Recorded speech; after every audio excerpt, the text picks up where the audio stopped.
good evening to all our viewers today. We're bringing you live action here from the ICCA Academy Oval Grounds. It's the match between UAE Mideast Metals and DCC Starlets of the ICCA Arabian Cricket League 2023. So the toss was held a bit earlier and Mideast Metals went on to win the toss and their skipper chose to bat first.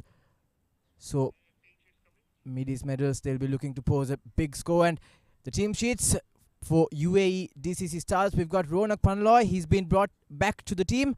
Angad Nehru, Anik, Ayan Mispa, Savani, Rizal, Shane, Shivat, Said and Vansh. And then for Mideast Metals, we've got Kuram Kawaja, the well-experienced player. Ali Anwar, the skipper for today. Basit Ali, Faizan, Farhan, Haroon, Manal, Muhammad, Mustafa, Omar and Tehran. And I was having a chat with the Mideast Metals skipper earlier, and he was telling me that 170 to 180 is what he has in mind. He's looking to pose a very competitive target. And we're all set for yet another very exciting encounter. And the umpires for today, we've got two very well-experienced umpires who will be officiating this game. Umpire Siju and Imran. We've seen a lot going on lately in international cricket as well, as both the batsmen make their way into the pitch. So we're just minutes away from this game kicking off. Opening the batting for Mideast Metals is the very well-experienced Kuram Kawaja and Ali Anwar.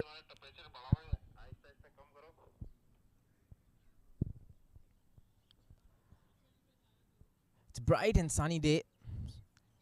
Not much of wind as well, so it'll be very easy for the batsmen to play without tiring themselves too much. But we know how teams tend to play here at the ICC Academy. They like to go after the bowlers. They wouldn't want them to settle in, especially in the power play in the first 6 overs. They'd want to accumulate as much runs as possible.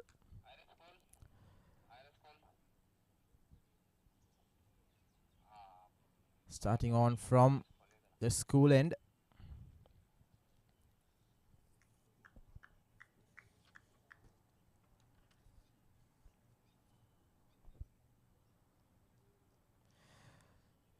So the skipper Ronak Panoli will open the bowling for DCC Starlets. It's become quite a very common tactic now to start off with a spin bowler in a T20. And Ronak is a well-experienced player. He'll not want Ali to middle it early on. So here we go. The first ball in this match of the ICCA Arabian Cricket League.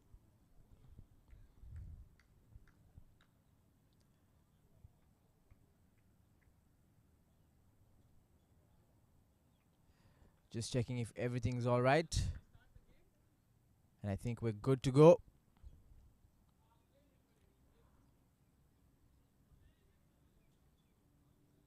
So here we go, the first ball. A bit wayward, goes down the leg side, so not the ideal start for Ronak.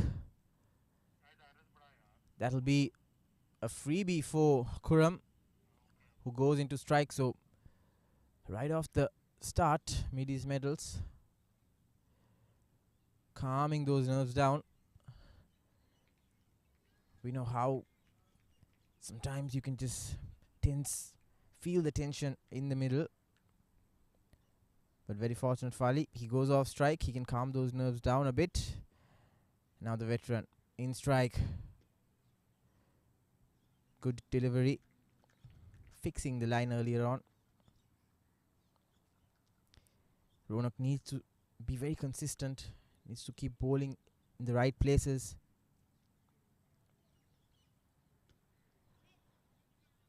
That one coming in to Kuram Khawaja. Reading that well off the pitch. So 2 good deliveries from Ronak. A swing and a miss. And half an appeal as well. Kuram Khawaja getting a little too excited, a little too eager. There's that vacant area between long on and deep mid. And this time around, he's tried to take it over the cover fielder, and it goes straight into the hands. And that's the first wicket for Starlets. Kuram Khawaja departs without troubling the scorers. And that's trouble for Mideast Metals earlier on. A very, very soft dismissal, but unfortunate for Kuram Khawaja. Let's take another look at that. A flighted delivery. It was in the slot. Couldn't middle it. And straight away to the fielder. Taking that catch without any hesitation was Hriday Savani. So first wicket falls. Mideast Metals 2 for 1.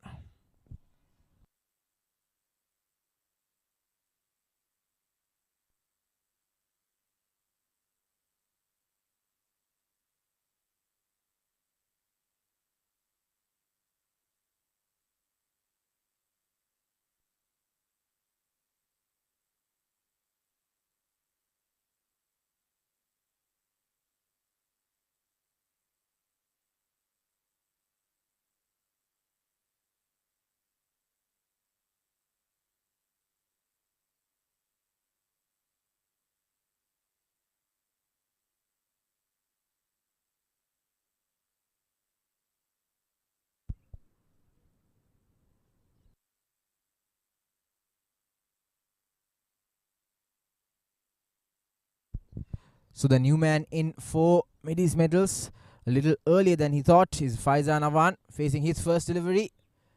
Nudges that one down the leg side and gets off strike, so he'd be feeling relieved as well to feel better on ball. It's a left hand, right hand combination now. Can always trouble the fielders. So last ball off the first over.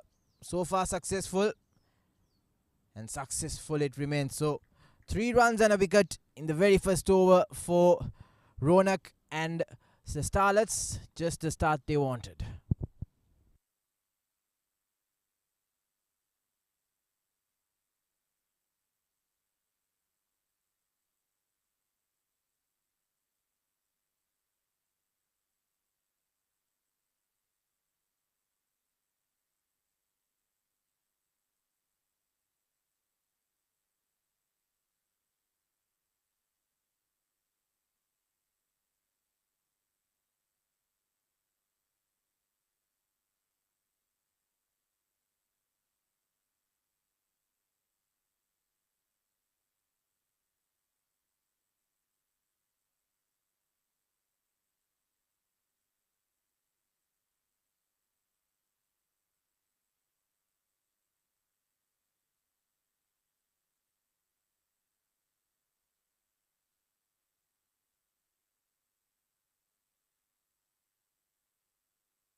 And now bringing in pace into the attack for the Starlets. He's the young gun. Starts off with a very tight line, not giving the batsman any room. Faizan thought of a single, but then sent back by his partner Ali. Rightfully so. Raizal Nadir, the quickie.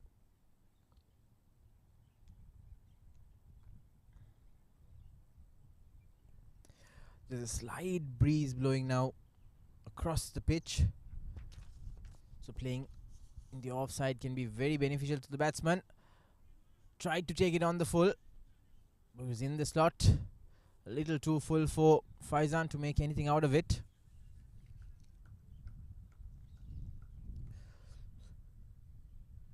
Already 8 balls in. It's been a slow start for Mideast medals. Not what they would have wanted.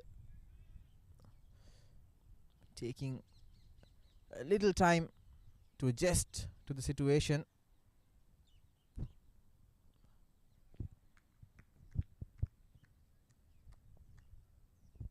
was taking a look at the pitch as well earlier on. It's a very dry green pitch. Any fast bowler's paradise. So we're bound to see a lot of movement as well. Rizal with the run up once again. This time takes the outside edge, and that will be the first boundary for Mideast medals. But Rizal wouldn't have to be discouraged by that. It was a good ball, not timed, but very lucky for Faizan. A thick edge and goes straight to the boundary. So the runs now, they're coming for Mideast medals, but not in the fashion they'd want, but they'll take it anyway.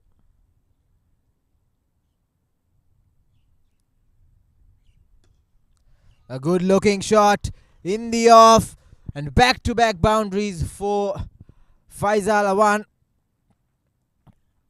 Now you're seeing signs of him finding his groove. He can be a very dangerous batsman once he gets his form. Just pulled that one. Didn't get all of it, but just got enough to go over the boundary line. So back-to-back boundaries.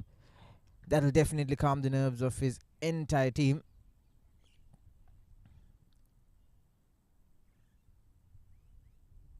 Rizal under pressure comes forward. Just falls short off the mid-wicket fielder. A good delivery. Read the batsman well. Knew he was going to jimmy down.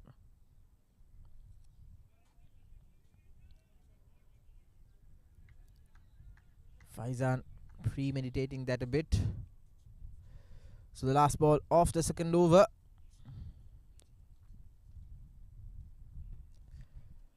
Tried to cut that one, and that'll be a single to end the over. So 12 for 1 at the end of 2.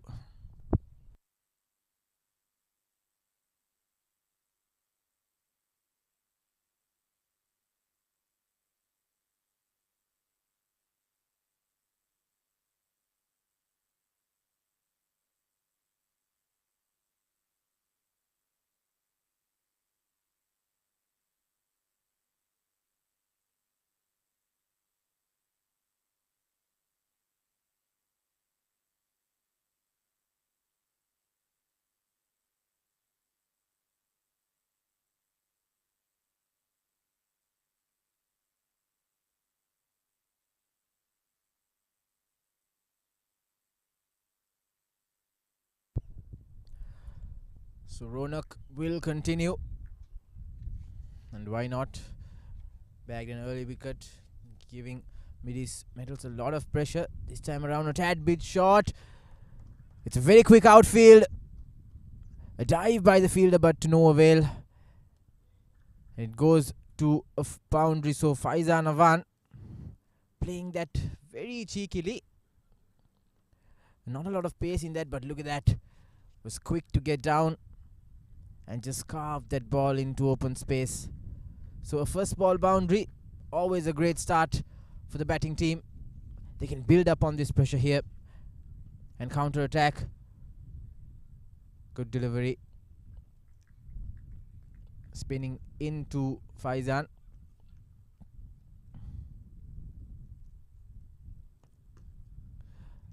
A good shot yet again, but finds the fielder. So Ronak is just trying to up the pace of the game. He's very quick to bowl each delivery. A very good delivery, good line. We're seeing a lot of spin from this new ball, although we're just in the third over. It's turning quite a bit. Once again, a premeditated shot from Faizan. Doesn't find space. Falls into no man's land. Very fortunate for him.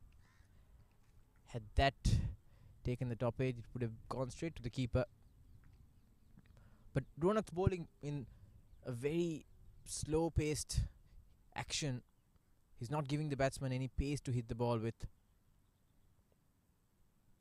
which is why Faizan and Ali will have to hit the ball with force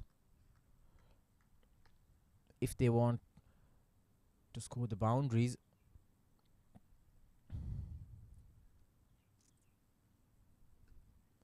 A very tight line once again, but steals a single in that occasion. So 5 runs off the over. Very good comeback from Ronak Panoli after being hit for a 4 in the first ball. 3 overs gone, 17 for 1.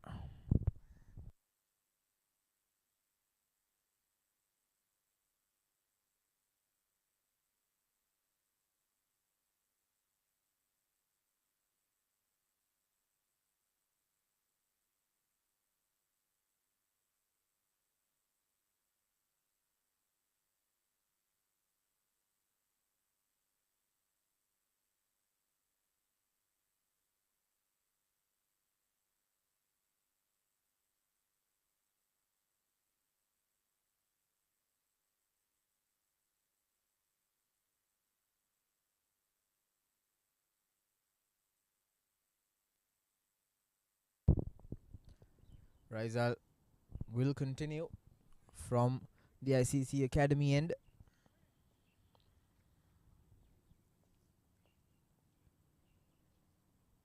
He was under a little bit of pressure after being hit for 2 consecutive boundaries in his first over, but he'll definitely have a comeback. That's a good delivery. Got quite a lot of bounce than what Faizan anticipated.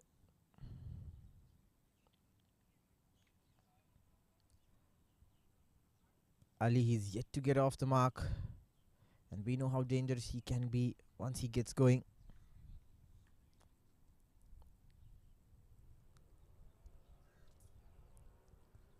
Raizal Nadir, the left hander, played on the back foot. A quick single needed, gets there very safely. Ali is just doing the right thing. He's trying to rotate the strike, give Faizan the strike as much as possible, because he's been getting the runs. He's hit 4 boundaries, or 3 boundaries rather, already. Faced more deliveries. He's become the more settled batsman. But they'll have to decide who's going to be the aggressor, and I think Faizan has to take on that role. Jimmy is down once again. Faizan is just trying to get it on the full, but having to reach towards that delivery, he only managed to get a single. But nevertheless, the intentions are clear. He wants to score runs, and that's what's necessary in a T20 game. Scoring at just above 5.5 runs and over.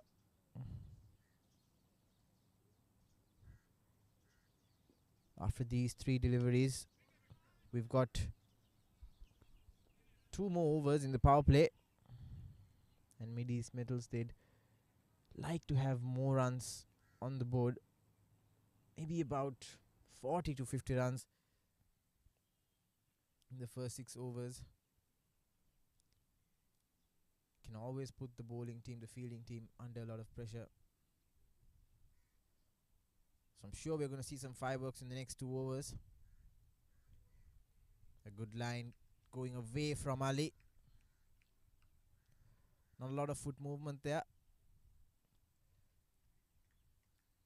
Try to open up the face and hit the ball between back foot point.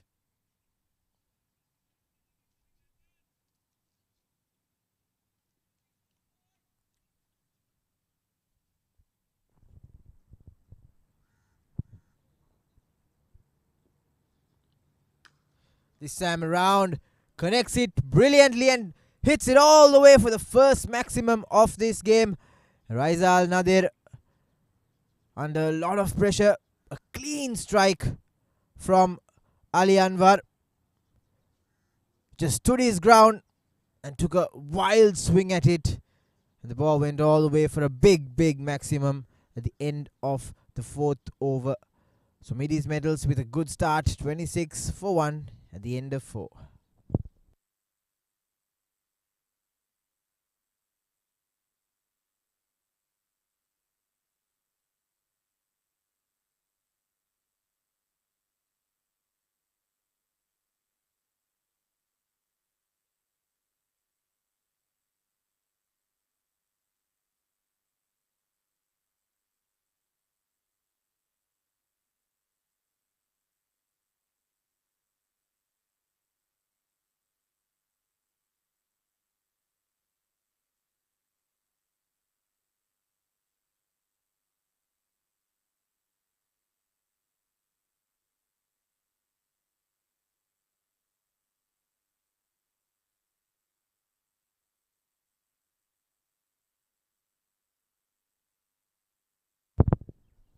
So Ronak Panoli will continue his third consecutive over, possibly the last of the spell as well, and straight away swept well by Faizan Awan.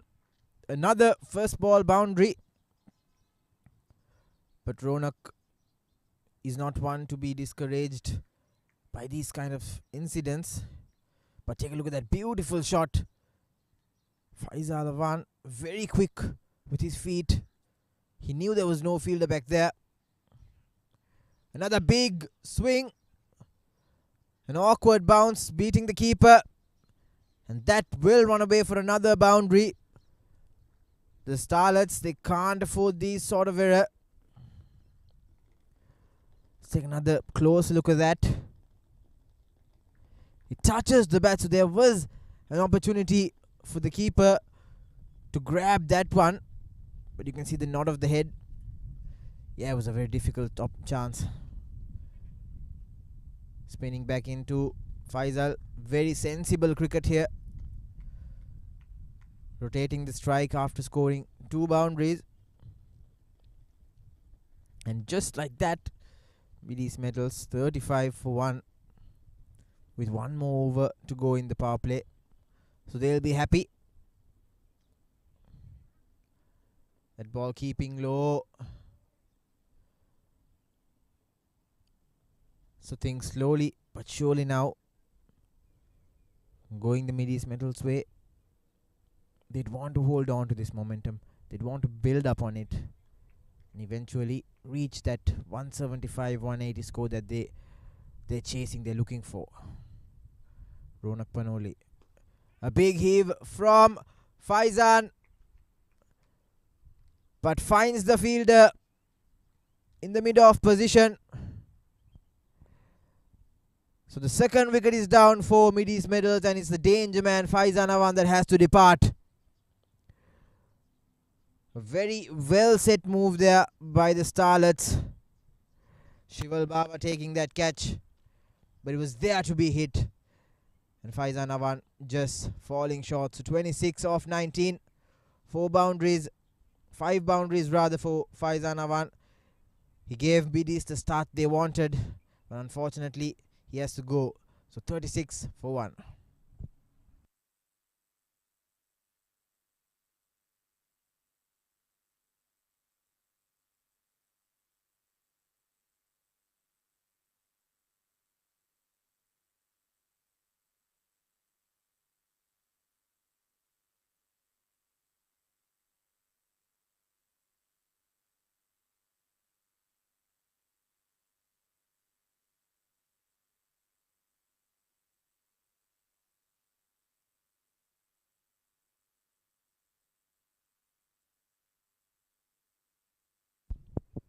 So Ronak Panoli, he'd be high up on a pedestal, bagging 2 quick early wickets for his team after being hit for 10 runs in the first 4 deliveries. So the last ball in his third over. Short, spinning into the new man, Manal Siddiq, who's sent back. So that ends the 5th over. Mideast Metals 36 for 2.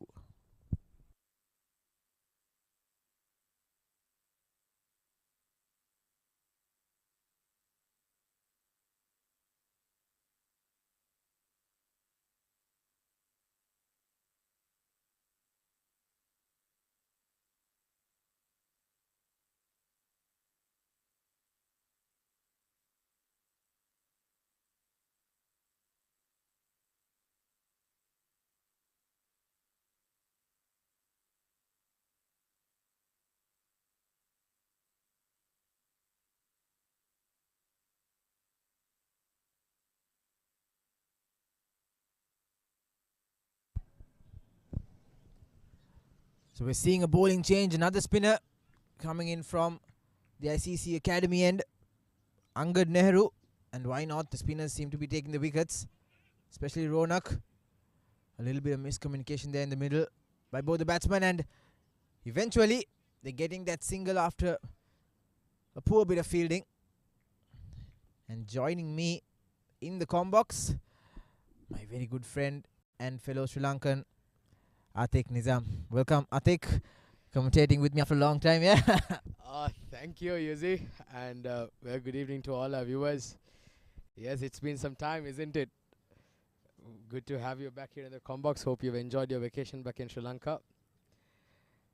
But yeah, we've been having a lot of fun here over the last 3 weeks, Yuzi. A lot of exciting cricket being played. Two very good teams. Youngsters taking on some seasoned campaigners here.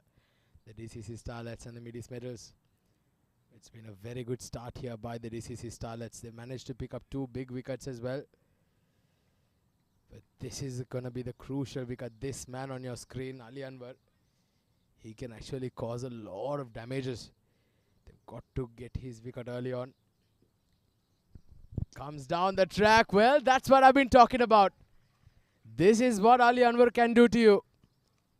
He's a hard hitter of the ball. Wonderful shot from Ali Anwar. Yeah, he got very close to the ball and just launched it off the middle of the bat. A flighted delivery, and Ali Anwar was not going to miss that by any chance. And I think they'll have to send a search team out there to look for the ball, I think. Well, I don't think even the search team can find that, you see. Looks like they're going to get a new ball here. But Ali Anwar, what a shot. That was absolutely brilliant. Hit it at the middle of the bat.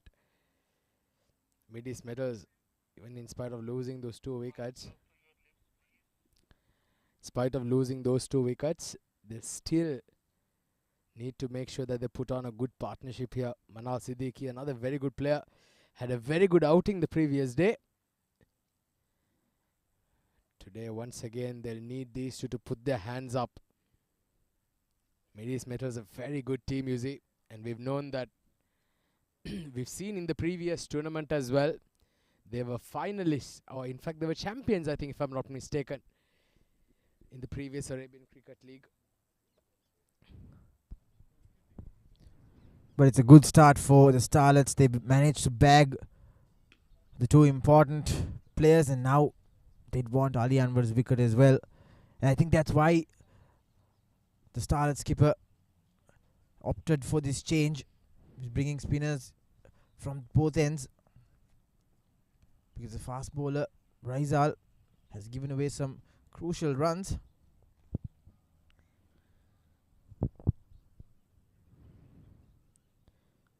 Oh, that's a good delivery. Good comeback from Angad Nehru. He's bowled decently. Apart from that 6 that he gave, that was a too good a shot from Ali Anwar. Last ball of the power play coming up. Just knocked around. No run taken. So power play overs done and dusted. Mideast Medals 45 for 2.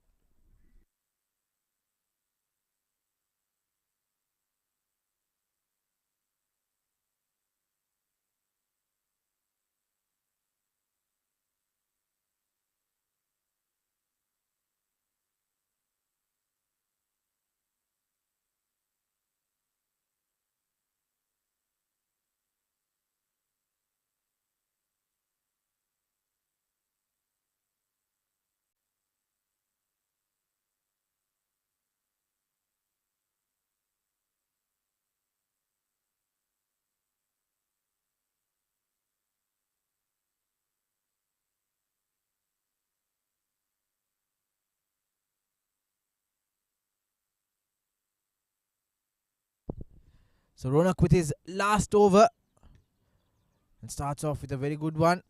And Ali Anwar, respecting a good delivery, takes a single.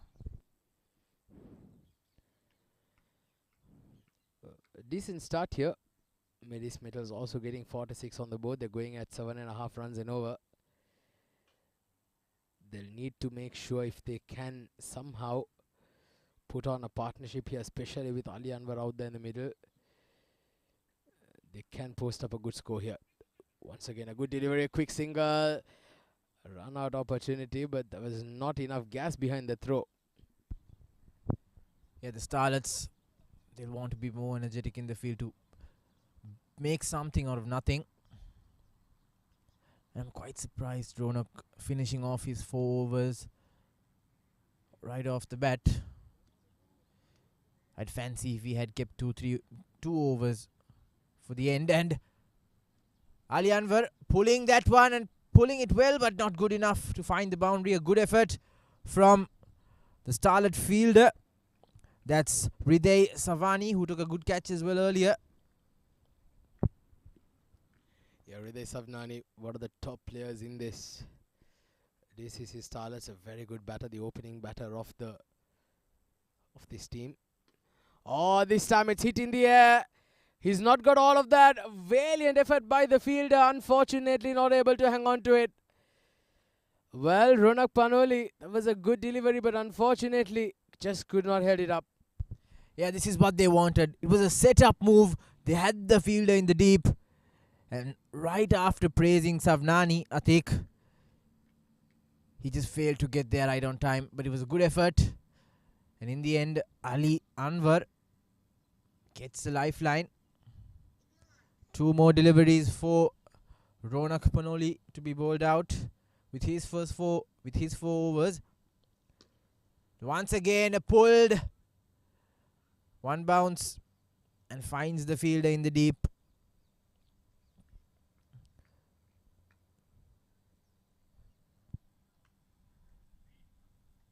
The Mideast Metals team scoring at almost 8 and over. That's another boundary for Manal Siddiq. He's finding his groove as well. So not an ideal finish for Ronak Panoli. 13 runs off his final over. So very, very good start for Mideast Metals. At the end of 7 overs, Mideast Metals 54 for 2.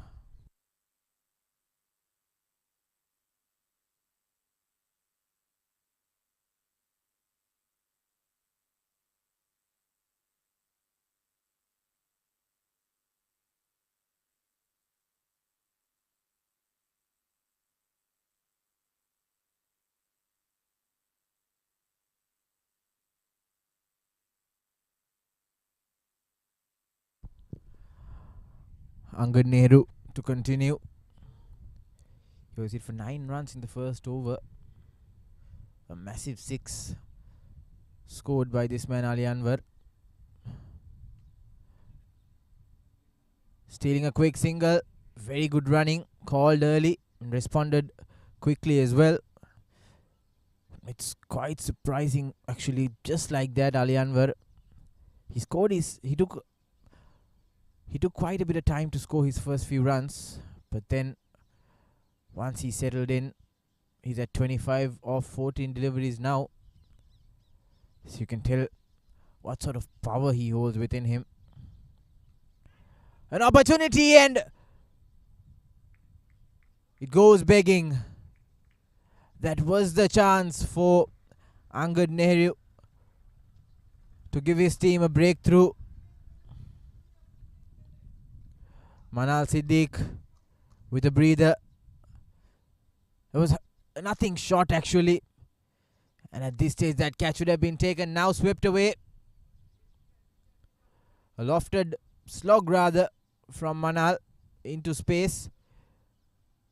Putting Ali Anwar, the danger man. Let's take a look at this from a much better angle. Oh, that should have been taken. Got both hands on it, just didn't stick. Very unfortunate.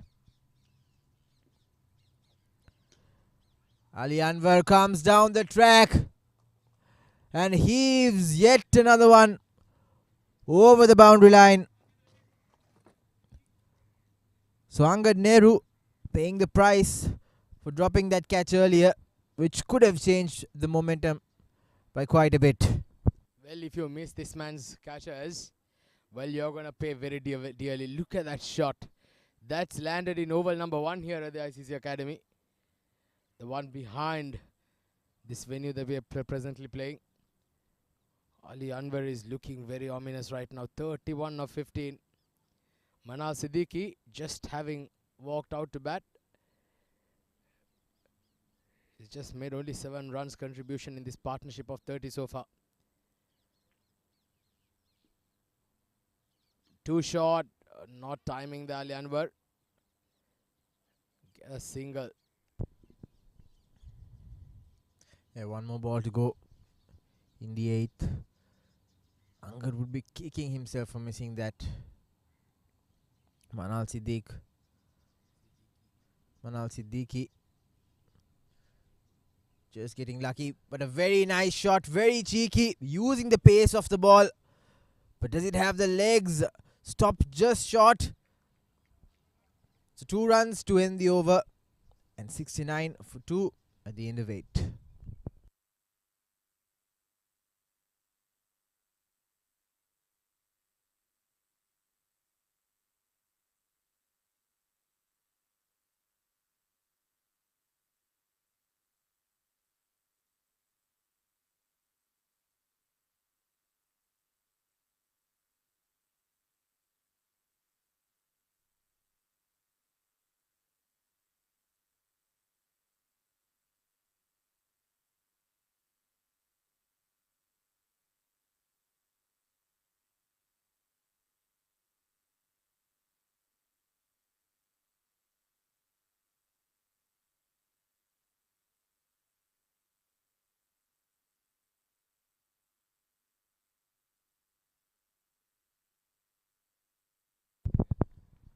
So the new bowler replacing Ronak, Anik, starts off with a beautiful delivery, flighted in the slot. And Ali Anwar tried to be very cautious but missed it. And I think he's hurt himself a bit. Well, yeah, hit it hard onto his boot there. That can sting a little bit, I'll tell you. I've been on the receiving end a few times here myself, you see. Especially in the morning, it's not gonna feel too good. Yeah. This delay is reminding me of something that us Sri Lankans wouldn't want to remember, I think. Yesterday's incident. Angelo Matthews being the first ever player to be timed out in an international game. Any thoughts on that? Well, all I can say is I'm sure that these youngsters will be a bit more matured than what the opposition had been like. Yes, it was in the rules of the game, but unfortunately, if it's in the spirit of cricket is the question there, isn't it? No, but I also think that Matthews, I think he proved that he was well within the 2 minutes.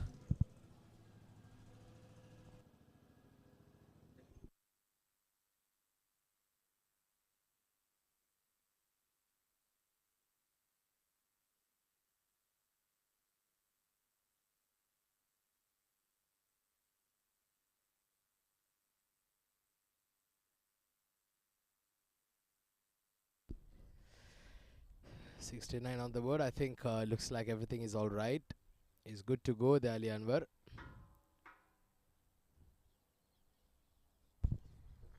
Yeah, play will resume.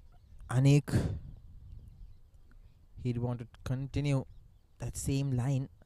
Maybe just bring the ball a little bit shorter, not too full. There's an opportunity, and once again dropped by the long off fielder. Let's take a closer look at that. Bounces just short, so that'll be a boundary. And another opportunity goes begging, I think. Yeah, but to be a little bit of fairness to these little ones here, you see, that was hit a bit too hard and a bit too high. But Ali Anwar looks like he's been caught out now in the deep.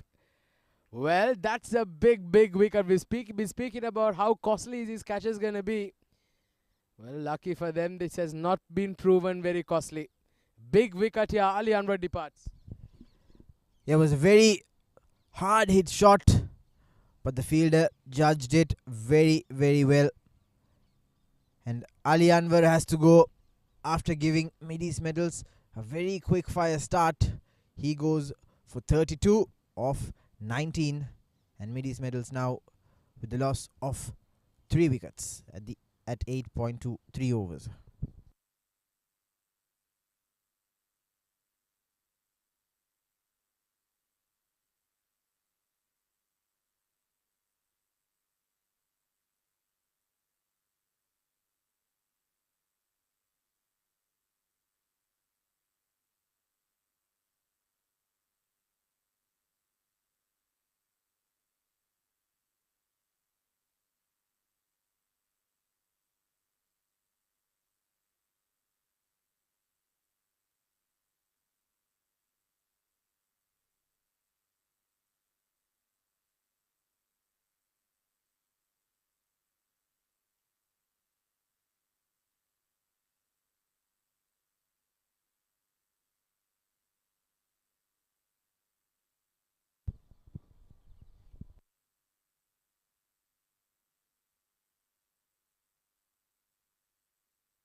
So the new man in, Farhan Babar, replacing Al Anwar.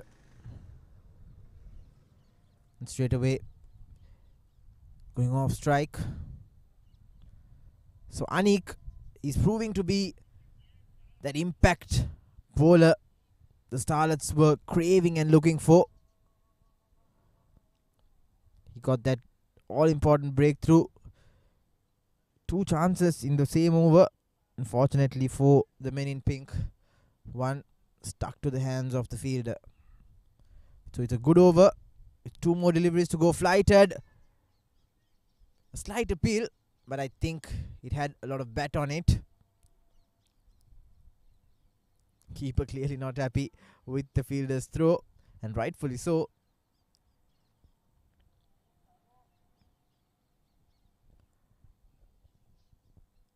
Farhan Babar taking a quick scan of the field to find the vacant areas. Cut, but it'll just be one to end the 9th over. Mideast Metals 76 for 3.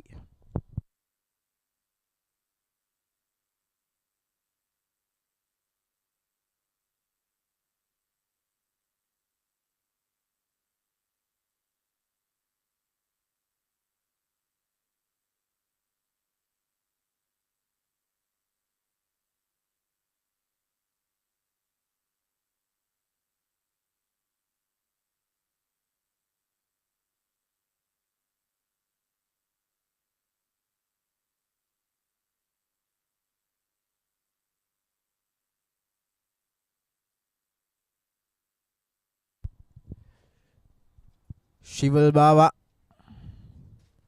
being introduced from the ICCA Academy end. So clearly the Starlets, they want to make something happen. The skipper trying out all his bowlers in the arsenal. Starts off a bit short, not a lot of movement in that delivery. Nevertheless, Manal Siddiqui will be on strike. And I think now it's time for Manal to take that role of the aggressor and go after the bowlers. Well, he certainly is. But the thing is, they've lost 3 big wickets here. So now it's a matter of perhaps mixing aggression with caution. Put the bad balls away, and if they can get at least target 1 ball of the overs, you see, get a boundary, and then you try and rotate the strike, you'll easily get about 8 to 10 runs of the over. So they've got to play smart from here onwards, at least for the next 4 to 5 overs. Yeah, I was speaking with the skipper of Mideast Metals earlier on, and he was telling me they are looking for a 180 plus, 175, 180 plus score. So I think to reach that target, they'll definitely have to score at least 9 runs per over from here. At this rate, they're going to score 166, which is not what they wanted. Yes, certainly.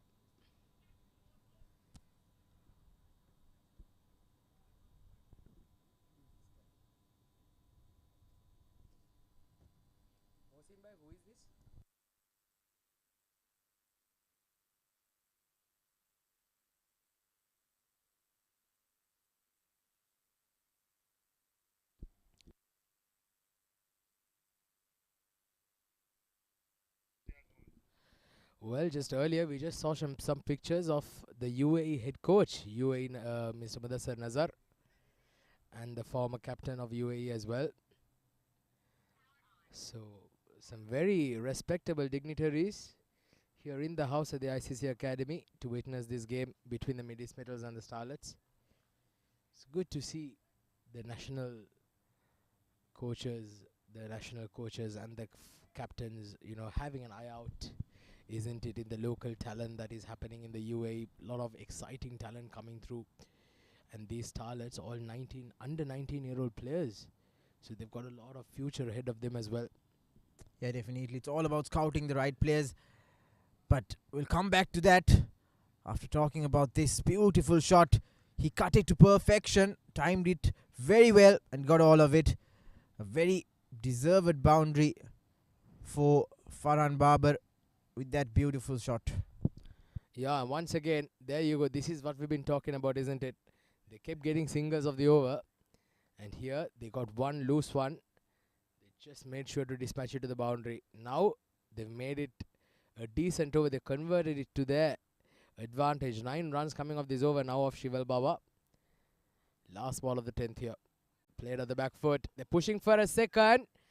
Can they get a 2? And looks like they are going to be excellent running. Excellent stuff here by the Mideast Metals. At the halfway stage, 10 overs done and dusted. Mideast Metals 87 for 3.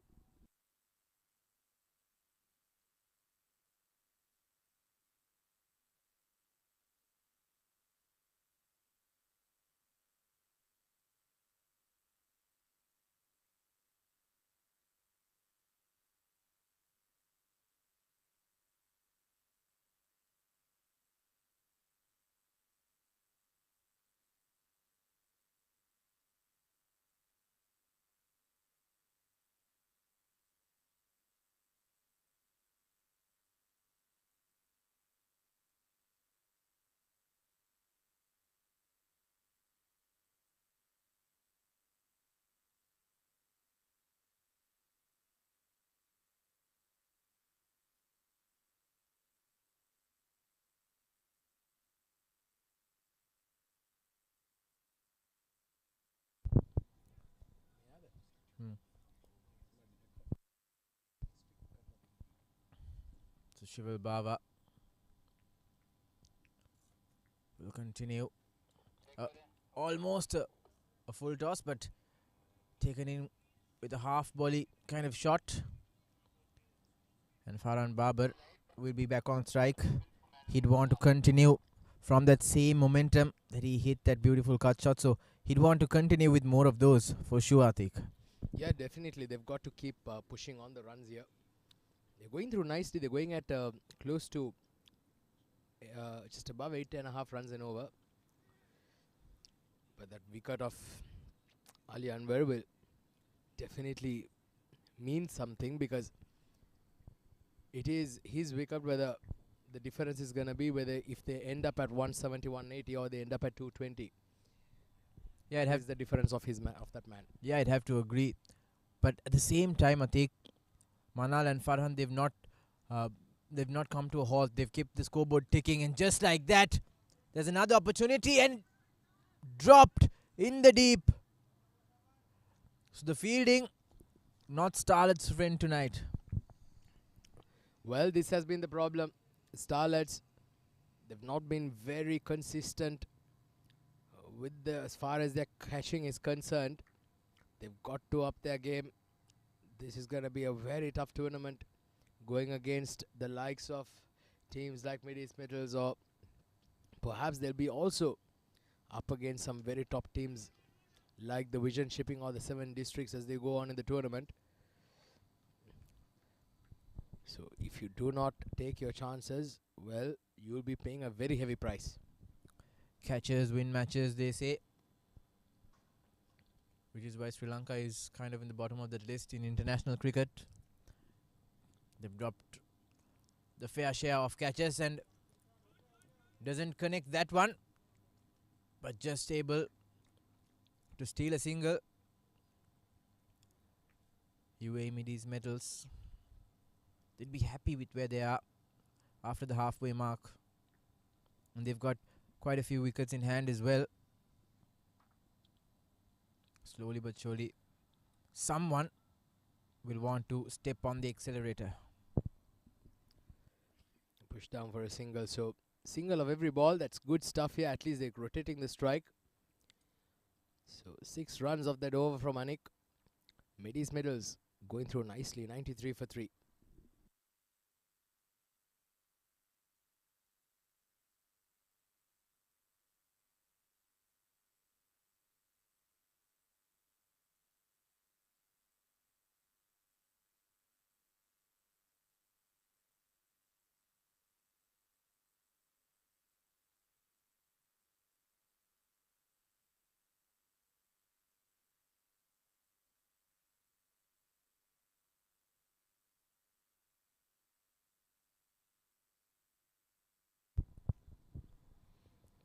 Bava to continue. Nudged away there for a quick single. So both these batsmen, they're not shying away from the single. They're rotating the strike. They just need the boundaries to come now. They're doing so well after Ali Anwar departed. But the big power hits, that's what's lacking.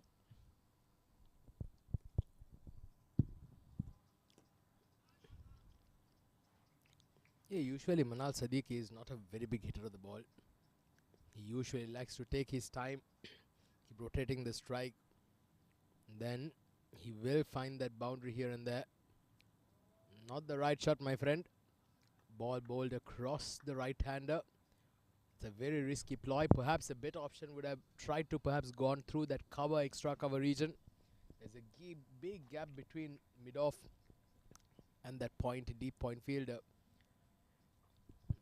Yeah, I'd have to completely agree with you. I think Shival Bava is bowling with a very difficult angle for the right-hander to pick. And he needs to play along the line, not against it. Manal Siddiqui coming across now. I think he heard us. Well, yeah, that's the way to go, isn't it? That's the smarter batting to do, the less risky option. Because they do need this partnership to go on at least till the 16th to 17th over. Farhan Babar 14 of 10, Manal Siddiqui 16 of 20. You will not find the likes of Ali Anwar, who is a very clean hitter of the ball, in Manal Siddiqui or Farhan Babar, but they can accumulate the runs at a decent rate. 12 overs done. Mideast medals 96 for 3.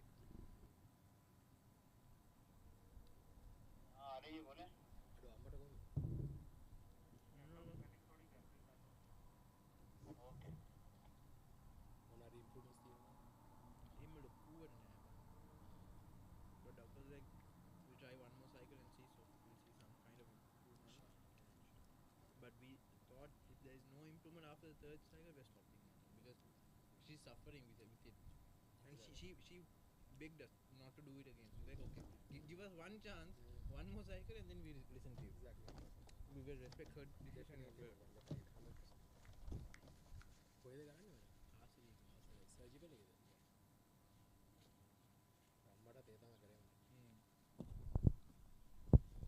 Anik to continue, lofted delivery, and the batsman gets all of it.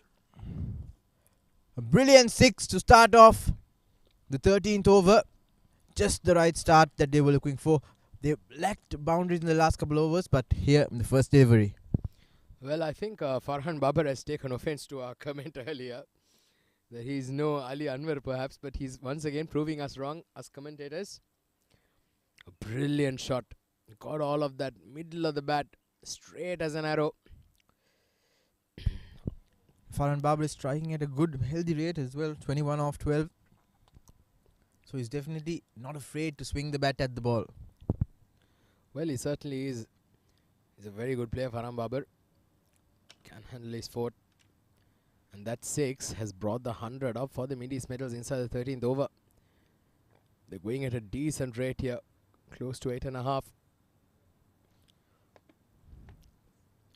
A 29 run stand between these two. They'll need a good partnership on.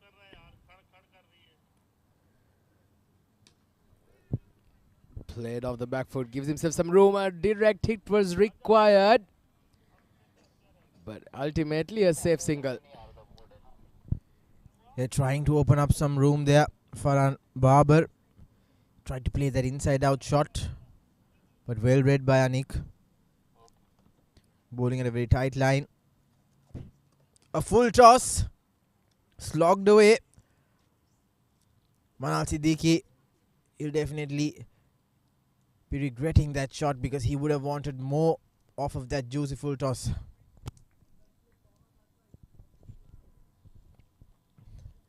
Anik is trying to make a comeback after being hit for a 6 in the first ball. 8 runs off the first 3.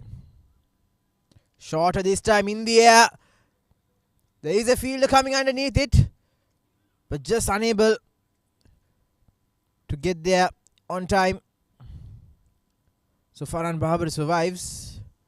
Just a scare, not an actual chance. But like we spoke earlier, I think the fielding has let the Starlets a bit down. Well, yeah, they've got to tighten the screws on the field.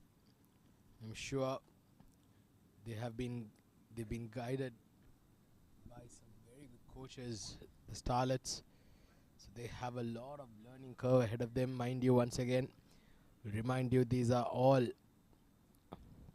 under 19 cricketers, 15, 16, 17-year-olds playing this game right here up against some very seasoned campaigners like Faizan Awan, and even Manal Siddiqui, Farhan Babar. Well, this one was too short. But, oh, that's disappointing. He took the catch, but somehow he did not realize, he was not aware of that boundary line, and he overstepped, and that's been given a safe 6. Very, very unfortunate here.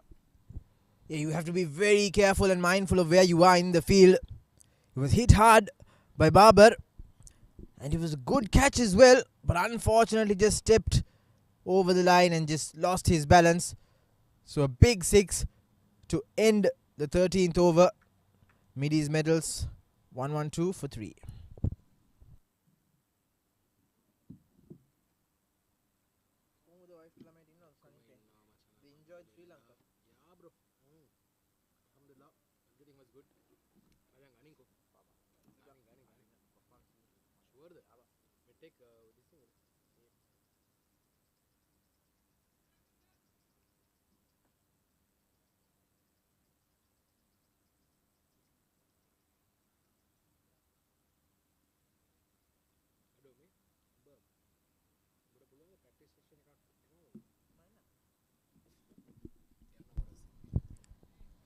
Shane Saldana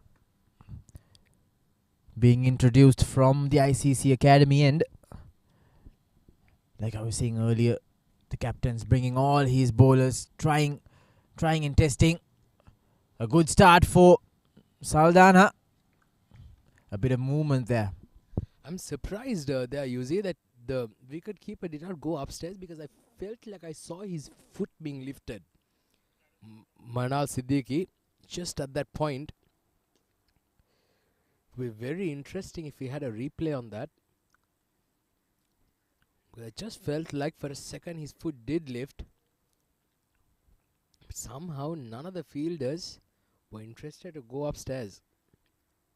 Yeah, we've seen a lot of interesting and crazy things, bizarre things happen in international cricket, so why not this as well? Saldana. So far so good. A big heave coming towards our wave. There's a fielder coming underneath it and takes it. So that's the end of Farhan Babar, who will have to depart. A big wicket for Mideast Metals and a small victory for the Starlets. Well, that's a good catch by Syed Musab there in the boundary line. A deep mid wicket. Just positioned himself and made sure that he took it cleanly this time. A big wicket indeed. Mideast Metals, they lose their fourth wicket. Farhan Babar departs for 30 of 17. 1 boundary and 2 sixes in that good, decent cameo. 113 for 4.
Spin. Saldana getting that wicket. He'll be over the moon. Brought in to get the wicket, and he did exactly that. And this is turning out to be a very crucial over. Just 2 runs off the first 4 deliveries. 2 more to go. Can he bag another wicket is the question. Well, it's been a good over so far. New batter Harun Altaf straight away off the mark of the first ball. He's had a good comeback here. Very good over. Nicely played there. Thinking of a second, that is very good placement from Manal Siddiqui. Well, there's some experience for you. Yeah, that's clearly experience there that we see. Manal Siddiqui, he's playing that anchor role now. He'll have to be there for a while to take on the bowlers in the last 5 in the death overs. But nevertheless, Shane Saldana making a very big difference. Just 4 runs and a wicket off his first over. Mideast Metals 116 for 4 at the end of 14.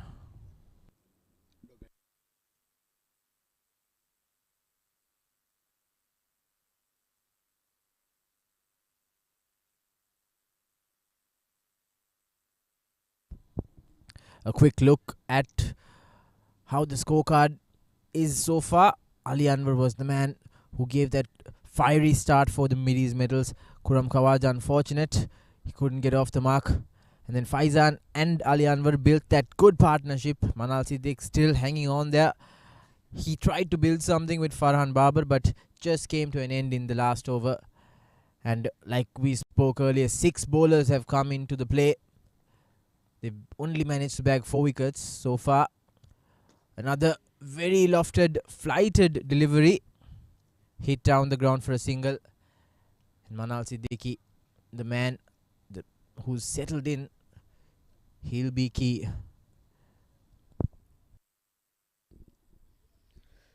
Well, 5 overs to go after this. So there's still... Oh, but what a shot. Beautiful hitting from Manal Siddiqui. He got that in the full.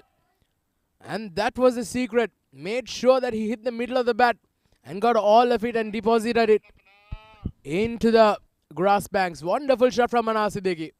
He got down on one knee and just slogged it over. That was definitely a hit me ball though, I think. A juicy full toss had to be put away. And Manal Siddiq making no mistake. So there's that injection of pace that we were looking for.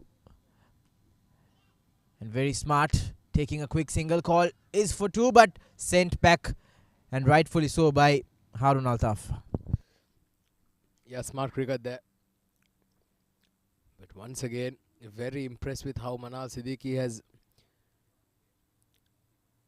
approached this innings.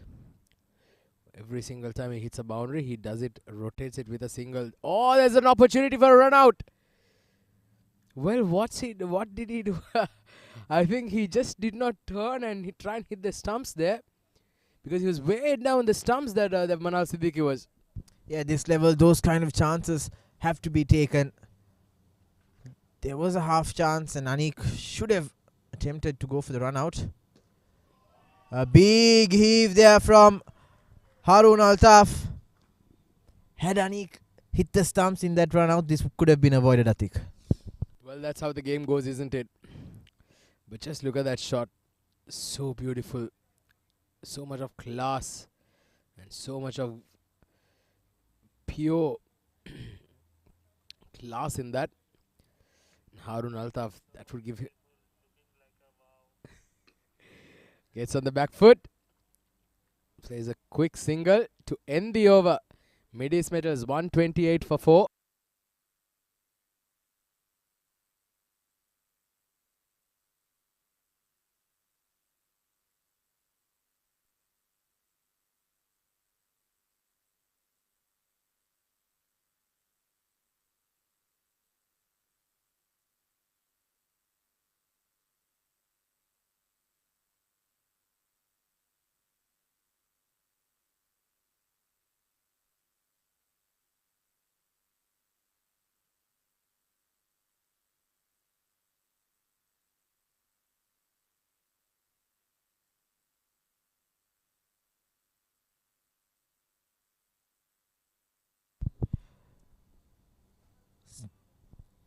No ball from Shane. So not the ideal start, and it's very rarely that you see a spinner bowling a no ball. Well, we've said often, you say that it's a cardinal sin for a fast bowler to bowl a no ball. But if a spinner, well, he needs to be shot, isn't it? I think being spinners ourselves, we can vouch for us not bowling a lot of no balls. Oh, that's a beautiful shot. But has he got all of it? No, he's not. We thought for a second he got all of it, but oh, it's a no ball. It's a no ball. It was a free hit. We were all confused here, even here in the com box as well. And the fielder himself, and then the bowler started pleading to him to throw the ball back. So, unfortunate to not get it over the line there, Manal Siddiqui. Comes down the track. Nudges it away. 2 is the call, but they'll settle for 1. And why not? Harun Altaf was playing some brilliant shots as well in the previous overs. He wouldn't mind going for any big shot.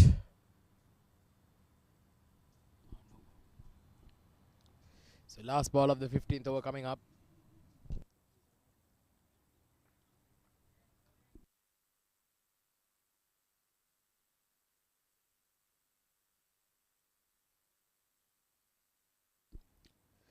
I beg your pardon, it's not the last ball. Played in the air. So once again a partnership brewing here. Manal Siddiqui has looked quite good. He'll need some big lusty blows here, isn't it? Yeah, if they are to reach that 180 target of theirs, they'll want to go for more. That ball just, I think, sliding down the leg. Manal Siddiq, he's been very good. He's a very good sweeper of the ball, but just missing out there. A little too straight. Lofted coming down the track. And this one just bounces short. So it'll be a boundary. Yeah, that's a very, very good shot once again. Look at that, coming down the track. Goes over the covers. And well, oh, just side of that field is so unfortunate there. 16 overs done. It's 137 for 4.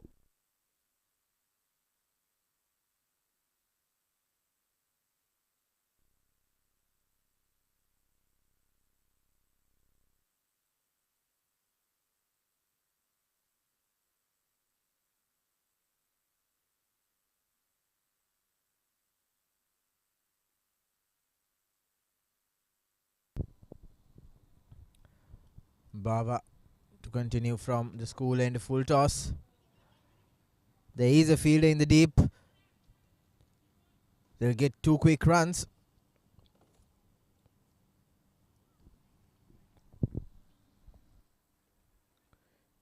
Some opportunities having come their way, the Starlets not able to grasp it. So there's a lot of self-doubt in them. They should not be, because this is how basically a game of cricket goes. They're still very young. But look at that shot. What a shot. Class personified from Harun Altaf. Beautifully played through the covers. Yeah, that was just a stand and deliver kind of shot. He stayed there and timing was everything there. Waited for the ball, got on top of it and just elegantly drove it, beating the fielder down the ground. So good shot from Harun Altaf. He's definitely found his rhythm. Shot, pulled away for another single. So Baba, he'd want to adjust his line after being hit for a 4, but this time just a little too short as well. Well, that cover drive earlier, you see, it reminded me of my good friend who was a very good batter as well. His name is Yusran Lantra. A quick single. Well, to all those who are not aware, my good friend here, Yusran Lantra, is a very, very good batter. Hope one day should you be visible in the screens, people will realize what I mean there, you see. Same goes to you, my friend. A good stop. And Harun Altaf had to rush his way to the non-striker's end. That's a much better line from Baba. Well, one thing I've noticed is, you see, that sometimes when they try to play off the back foot, they somehow seem to be losing their shape, just like that. There you see, Manal Siddiqui, he's more comfortable when he tries to play off the front foot. But that one, he was just wandering down the pitch, as wondering what he was doing. And they've just gone upstairs to check whether if he's made his crease there. Yeah, it was all too casual there from Manal Siddiqui. And the Starlet keeper just very quick to react. Let's take another look at that. He was safe. Just got the bat down on time. Very casual stuff from Manal. He's got to be a bit more careful. They'll want to have a real look at that again. Just put his bat down at the very last second. The point is, at the moment the bails went off, was his bat down.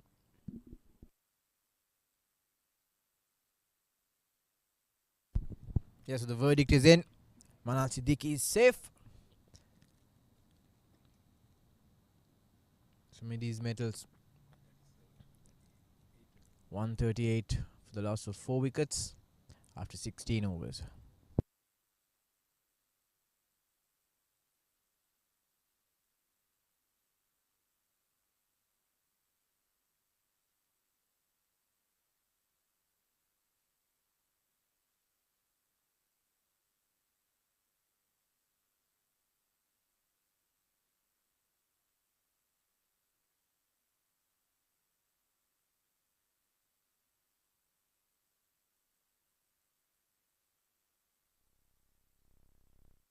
Well, so 3 overs to go, 144 for 4. Shane Saldana, he continues. Nicely flighted, trying to go down the ground there. Oh, he slipped there, Harun Altaf. So 3 more overs.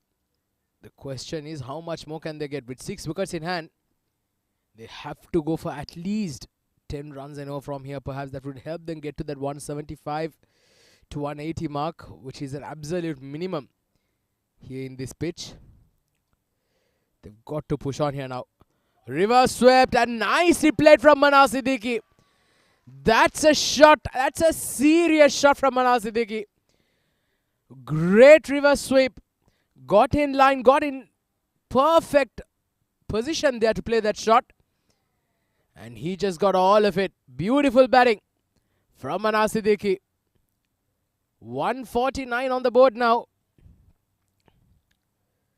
Manas Siddiqui 37 of 34. Harun Altaf 15 of 13. Can the Starlets get a wicket here? Swept and swept very nicely into the gap. It's running away to the boundary.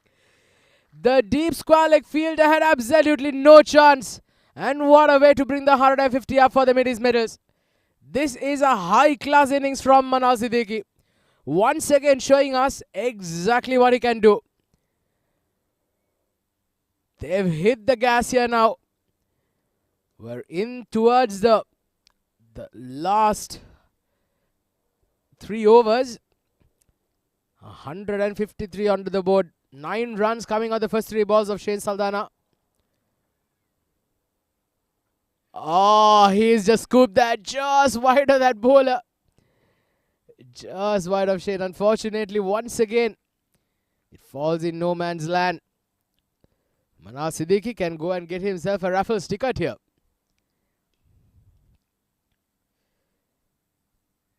He's had a few chances, but the good thing is he's made good use of it. Harun Altaf getting on the back foot. Being very cheeky there. The wicket keeper, Umar Hayat. Beg your pardon. Vansh Kumar. Oh, that's a wide. That's a wide. The little Starlets, they've got to tighten things up here. They don't want to give easy runs at this stage. They want to make sure that somehow they can pick up a wicket or two. And there's another opportunity. It's been skied. Can they get it? 3 people converging. Oh, and a direct hit was required. It's all happening out there. Firstly, it was skied. 3 fielders came converging in. And then a run-out opportunity has been completely messed up here.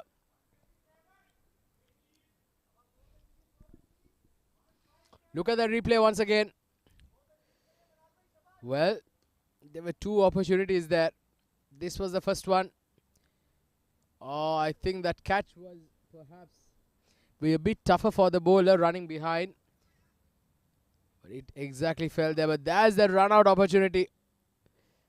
Very unfortunate. Very, very unfortunate here. They could have been run out in either of the ends, either the strikers or the non-strikers end. That's how precarious they were in. The 2 batters.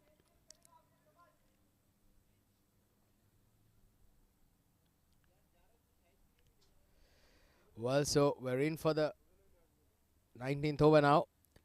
Once again, reverse sweeps. Once again, he's got all of it. This time it goes a bit more farther. 1 bounce into the boundary.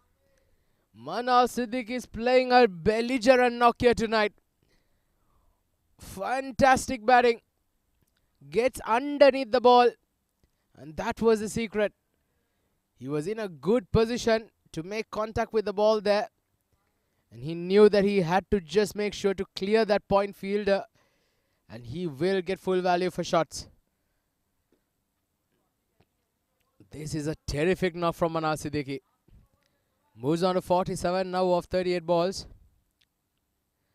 Harun Altaf 17 of 15. Well, they'll need some big lusty blows from here onwards. They've got to 162 now.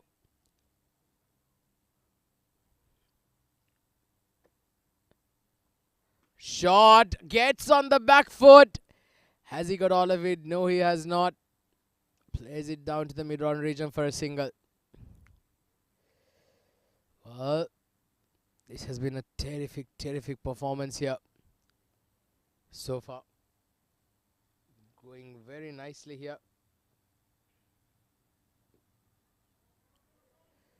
They're calling for a 2 there. No, they'll just be happy for 1.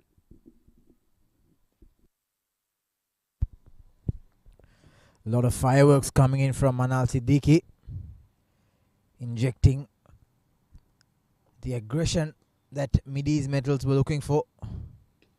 And Harun Altaf equally well supporting Manal to do his job well, because it's a team game, and for one to prosper, the other has to support.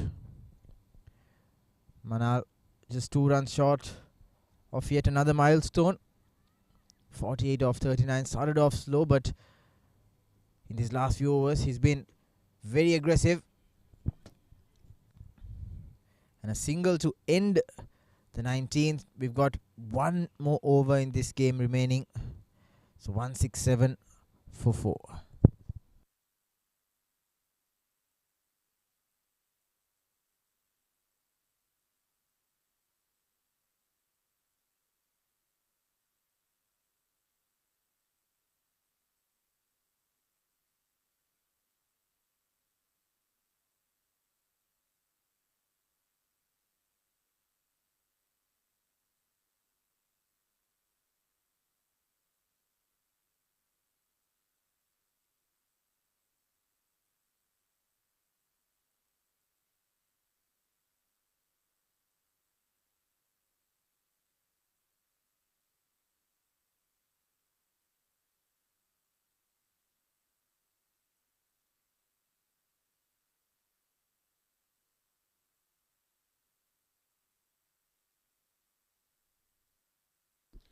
Alright, so now we're into the last over of the innings, and it's been entrusted to Shival Baba. No, in fact, it's not Shival Baba. I think it's going to be Shane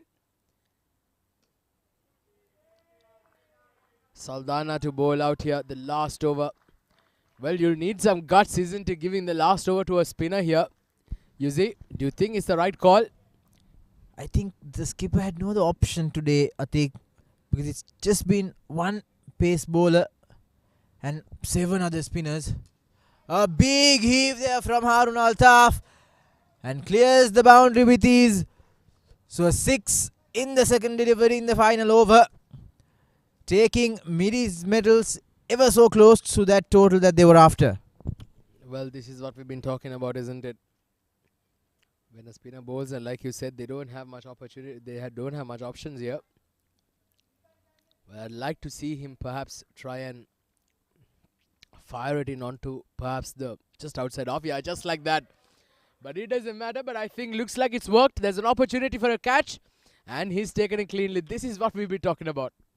Yeah, this is bowling to your field. Classic scenario of bowling to your field. You have your fielders in the deep. Toss it up a bit. Trust that your fielders will do you justice. And similarly so, the fielder in the long off position takes the catch. And a good cameo from Harun Altaf comes to an end. Nevertheless, Mideast Metals in a very comfortable or okay, a decent position in the final over.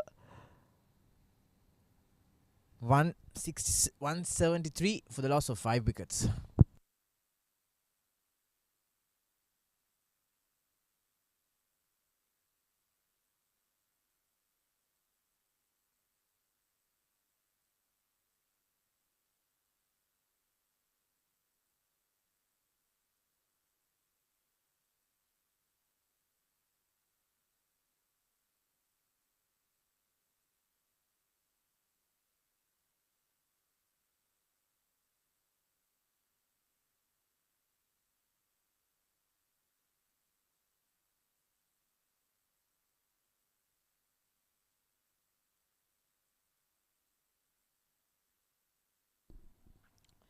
Well, Shreyas Sadana, he listened to the experts here in the comm box and bowled it wide, and he got a wicket. Oh, that's disappointing. A no ball. They could have gotten 2 into there. Tehran Khan Niazi, the new batter in at number 6. First ball. Shane Saldana, he'd want to fix his run-up. You'd think he'd want to fix his run-up, but he's just not aware enough to fix it. Another reverse sweep attempt, but doesn't get any bat on it. Will it reach the boundary?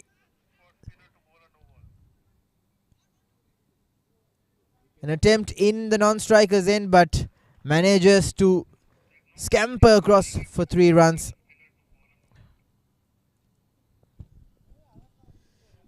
Well, we've been saying it over and over again. What a crime it is for a spinner to bowl a no ball. Once again, how costly is this going to be? Oh, that's a wonderful shot. There you go. Paying the price. Tehran Khan Niazi, first ball earlier. He was caught. But unfortunately, due to it being a no ball, still is out there. And the second ball, he deposits it into the side screen. What a shot from Tehran Khan Niazi. Yeah, brilliant stuff there. He just came into the middle.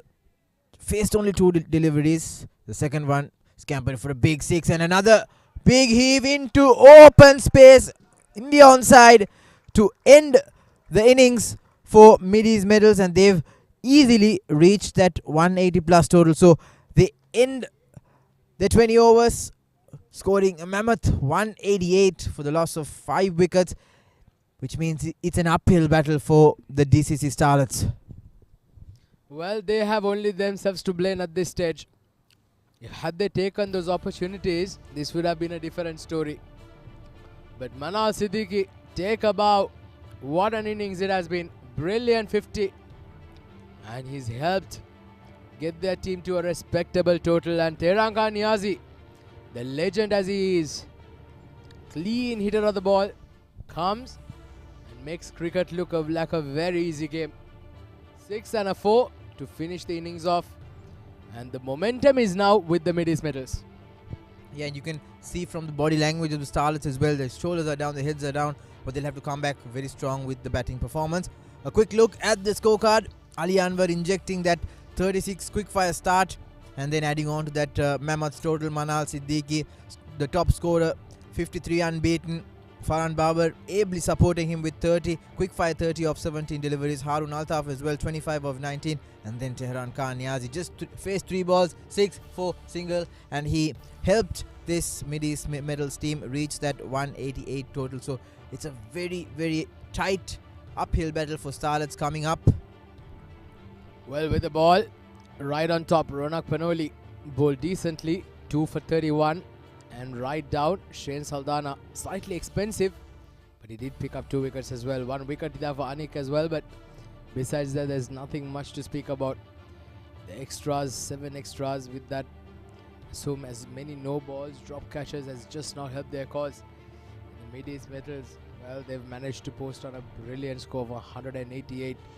It's going to be a very, very challenging task up ahead to see how they go about it. And the DCC Starlets, they've got their work cut out. They'll need a good start. They'll need to make sure that they utilize these power play overs to perfection and somehow try and put some runs on the board without losing many wickets.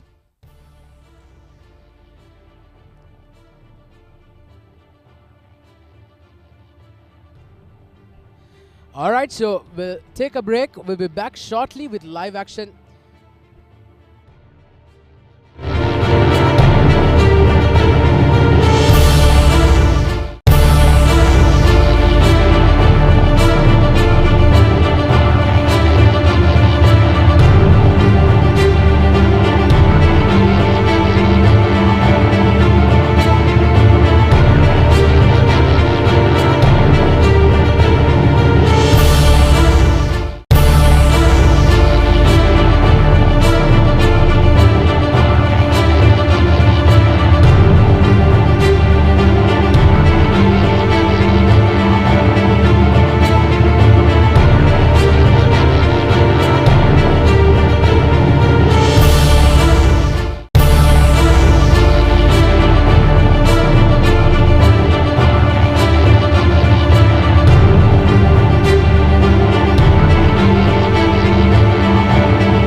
Good evening and welcome back. We're in for the chase of the DCC Starlets. The Mideast Metals posting 190 on the board in the allotted 20 overs.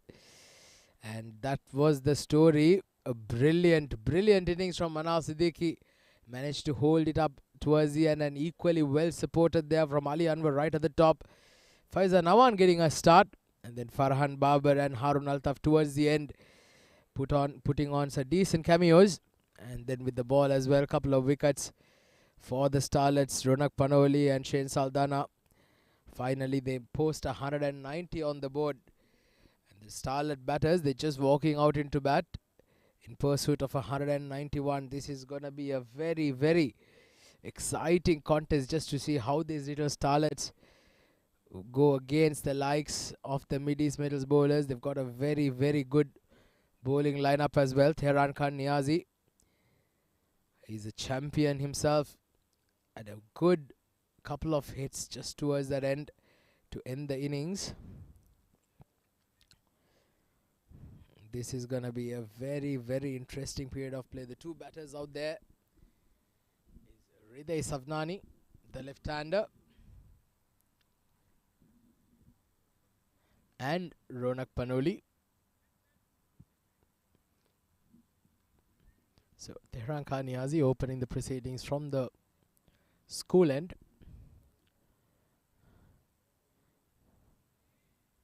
Well, they'll end a good start here. Make sure that they utilize these power play overs to the best we can.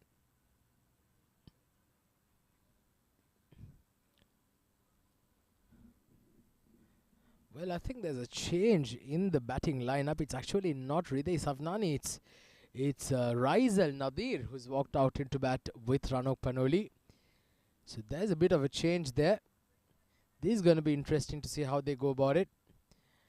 And then I'll also like to welcome my co-commentator here, Mr. Yusran Lantra, to the com box. Welcome back, Yuzi.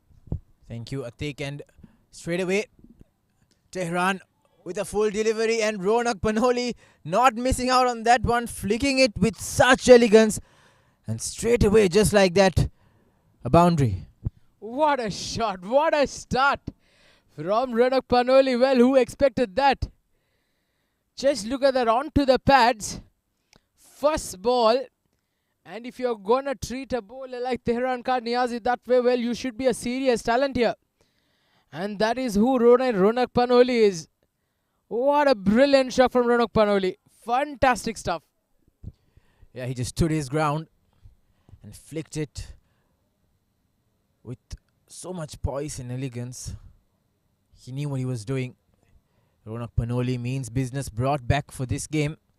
Missed out on the last couple of ones. And looks like he will get back-to-back boundaries. It was in the slot. Didn't have to move an inch. And straight away hit that straight as an arrow over the bowler's head. So back-to-back boundaries for Ronak Panoli. Once again, Ronak Panoli showing us his talent, his skills, his experience. Well, what a shot from Ronak Panoli. This is beautiful batting, and he is a special talent, I'll tell you. This man on your screen is a very special player. He's going to be a crucial cog in the wheel if they are to get over the line here. Ronak Panoli represented the UAE as well, so he's got the international caliber, the class in him. A little bit of mix-up there as well from Tehran in the third delivery. Slowed it up, rolled his fingers a bit. A single after being hit for two boundaries. There's that movement we've been waiting for. It's a very grassy pitch. Swinging the ball inside to the right-hander. Tehran. He can make life very difficult for batsmen. Unless, of course, he's being counter-attacked like we saw from Ronak Panoli. Well, he is an under-19 UAE cricketer. Ronak Panoli. He's a special talent, just 20 years of age. What a shot! That's an absolute beauty. Pulled in front of square. And into that schoolyard. Brilliant hitting, this is brilliant. That was the shot of the night for me. He just stood there and launched a rocket right deep in the crease. Middle that one. Went straight into the banks. Down the school end. A brilliant, brilliant start from Ronak Panoli. Well, the DCC Starlets, they're looking like a different team, isn't it, with Ronak Panoli's inclusion. He's been rated very highly amongst in the local UAE domestic circuit.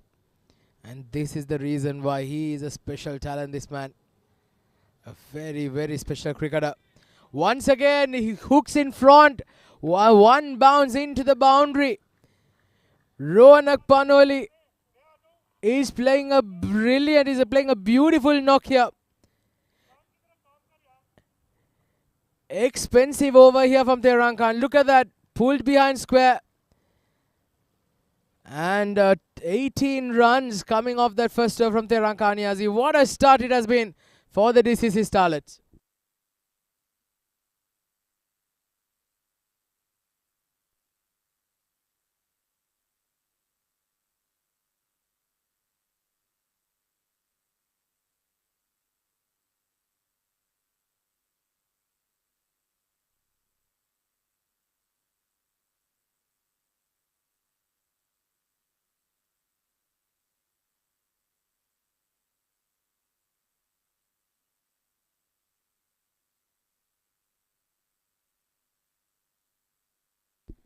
Well, so the Starlets, they're off to a flying start here. 18 on the board of the first over. And all thanks to Ronak Panoli. What a brilliant over. 3 boundaries and a 6 off that first over from Tehran Khan Niazi. And now it's going to be Raizal Nadir who will be taking strike for the first ball of the second over. Mustafa Ayub straight away starts off with a brilliant delivery. He's a very good bowler, Mustafa Ayub. He can skid the ball. He can move it both ways. Going to be very interesting to see how these two go about it. Yeah, he took quite a blow to the elbow. And immediately under a little bit of pressure, Raizal Nadir. The magic spray won't have to come out, would it? No, it won't. So, Raizal Nadir, strong little lad. His duty would be, I think, from what we saw in the first over, would be to just support Ronak Panoli, because we know Ronak can do all the hitting. Well, we certainly do, but well, that can be a bit nasty. I hope he's all right. Looks like he's okay. He's ready to take strike once again. Raizal Nadir, good to see some gritty youngsters. Oh, what a delivery. What a brilliant delivery from Mustafa Ayub. That swung in like a top right in between. Cut him in half there, Raizal Nadir. Perhaps the previous delivery still playing in his mind. Yeah, that must have stung a bit.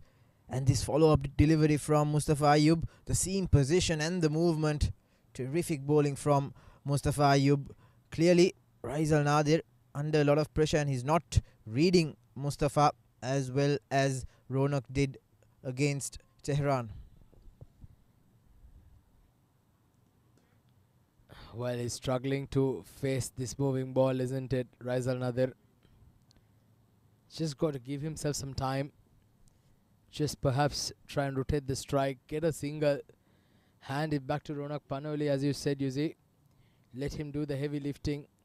He can take his time to perhaps get used to this pitch, get used to the surface out there. This ICCA Academy has a lot of swing and seam early on. So this is going to be very, very important and very crucial as we go on. Oh, this is a good shot. This time he's got it into the gap. That's running away to the boundary. And the first boundary of Raizal Nadir's bat. It was a good looking shot, but not very convincing. Fortunate for Raizal Nadir, he opened up the face a bit.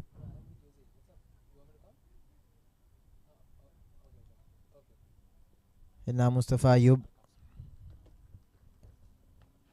after 4 deliveries, he'll want to just continue what he did in the first 2 with that kind of seam position, that kind of swing movement as well.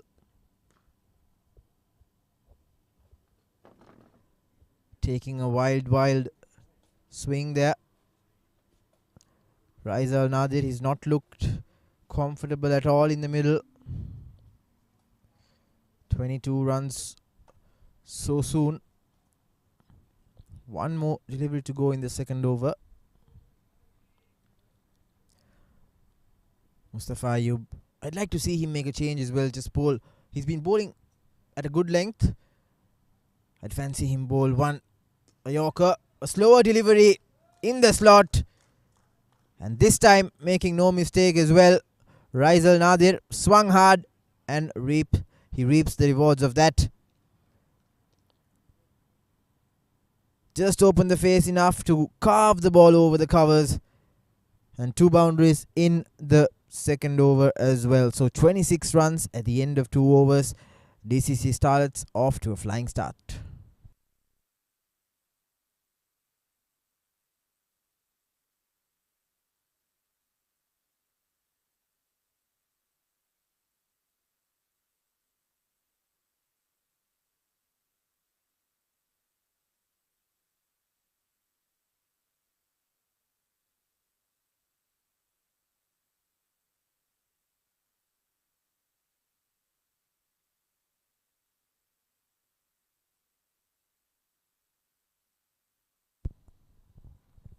Tehran to continue from the school end. A wide delivery, but a significant amount of movement, so he'll just want to change the line a tad bit, not the length, it was good length, just the line, and try to get the same kind of swing. Bring the ball into Ronak Panoli. He might be able to even get a top edge off Ronak's bat because he's been hammering the ball all over the park. Much better. And that's it. The quick fire start from Ronak Panoli comes to an end. This is exactly what I was talking about. Swing the ball into Ronak, bowl in that good length. Let him just swing his bat at it. And that's exactly what happened. Grabbed on there from the back foot point fielder, and Ronak Panoli has to depart. Big wicket here. This is a very big wicket. Well, Ronak Panoli was looking very good. Unfortunately, just falling at the crucial moment here. 18 of 7 deliveries. Looked good while it lasted. 27 for 1.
Tehran now to the new batsman, Shival Bava.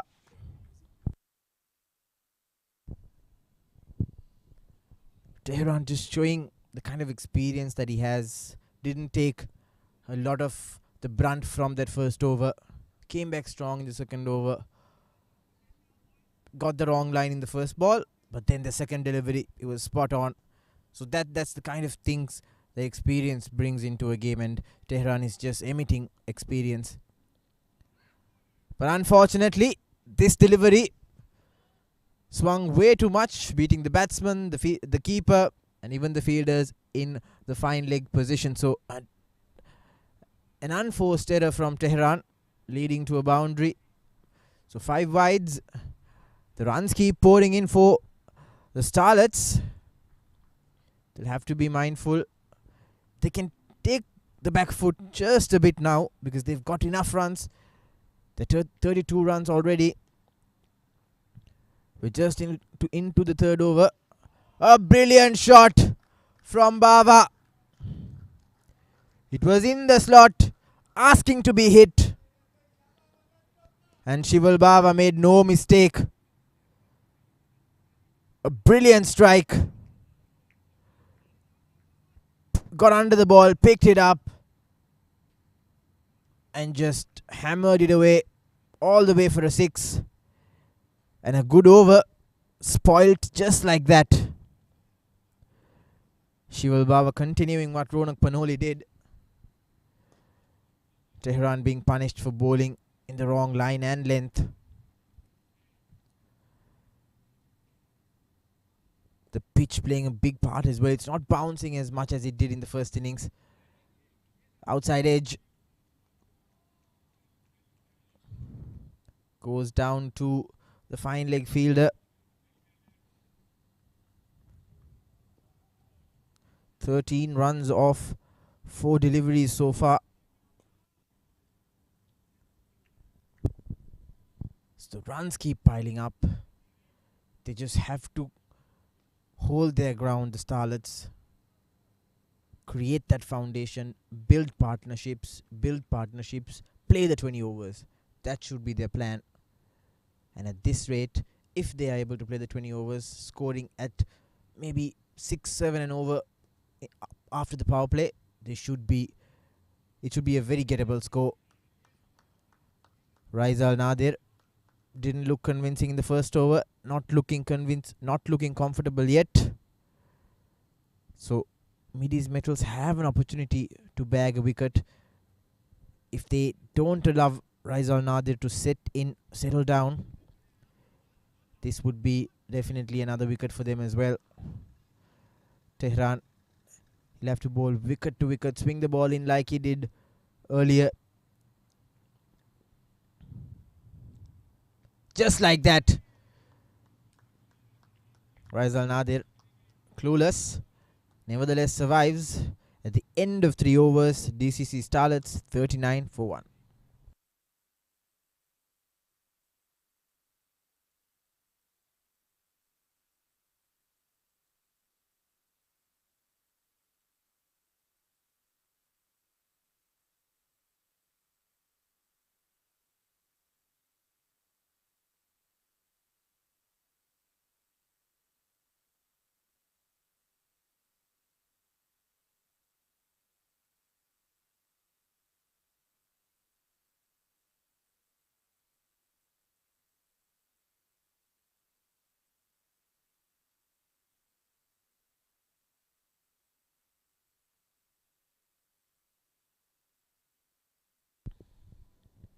Mustafa Ayub will continue from the ICCA Academy end.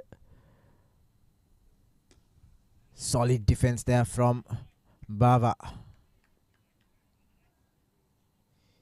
He's showing signs of a very, very competent batsman. Knows when to go after the bowlers, knows how to respect a good delivery. Solid defense. Powerful in the attack. He was good in the field as well. Brilliant shot. Picked it on the up. And just completely surprised everyone there. What a shot from Shival Bava. Played it on the up. Got underneath the ball. And just heaved it over. Made it look so easy. Yet a very difficult shot to play. So it's easy going for the Starlets so far. And at this rate, they'll be able to dismantle this bowling lineup of the Mideast Metals, especially these two experienced species. They'll be able to take on, being able to take them on speaks volume.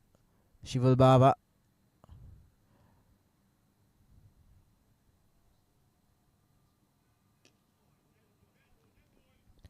Much better delivery from Mustafa Ayub. Equally well played as well. Shival Bava. He's got a powerful punch. Just caressed that ball earlier. Very quick to get in the runs. 13 of 6. A good short delivery. That'll be 1 for the over. Nevertheless, it's a good one. But I would have loved to see Shival Bava and Ronak in the middle together. That they would have formed a deadly combo. Two heavy hitting batsmen. Yes, that would be a very exciting spin up, isn't it? Unfortunately, he has to be back in the dugout. Ronak Panoli. Oh, no ball. Overstepping there. Mustafa Ayub. Usually a very tight bowler. He hardly gives extras. Well, that's the first one for him tonight. 47 on the board. They've got the start that they wanted here, you see. They're going through nicely here. They're going at 12, close to 13 runs and over. That's a fantastic start. Yeah, courtesy of that quick fire start Ronak gave and the continuation of it from Shival Bava, who's already hit 2 4s and a 6. The free hit, getting some space, unable to connect it. Almost hitting the stumps there. That would have been curtains for Raisal Nadir, who casually jogged down. Well, he was caught in Wonderland there, wasn't he? Raisal Nadir. He was far away from the crease. A direct hit would have seen him gone packing. Still surviving there, Raisal Nadir. Oh, that's a beauty. That's an absolute beauty. That's what Mustafa Ayub can give you. 9 runs coming off that over. Starlets 48 for 1 at the end of the 4th over.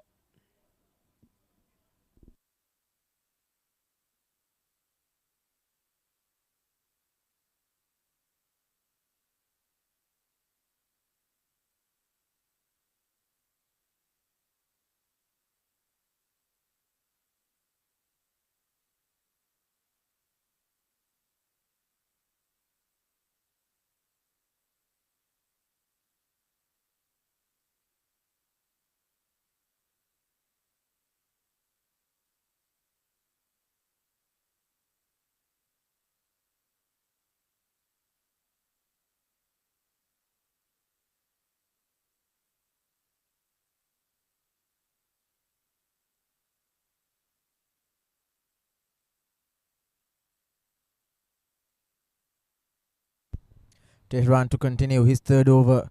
He's been expensive. 31 runs off just 2 overs. Looking very uncomfortable.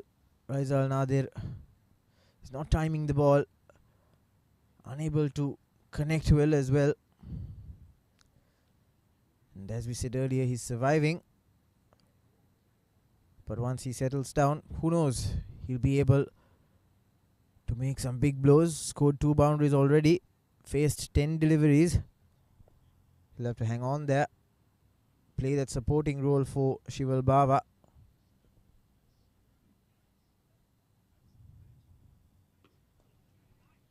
Playing that one late.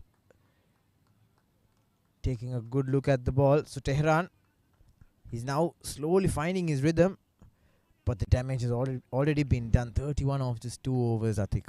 Yes, very unlike himself today, Tehran Khan Niazi. Usually a very dependable seamer. Usually keeps it very tight, swings the ball both ways, just like that. Raisal Nadir, he's been peppered with some very nasty deliveries there.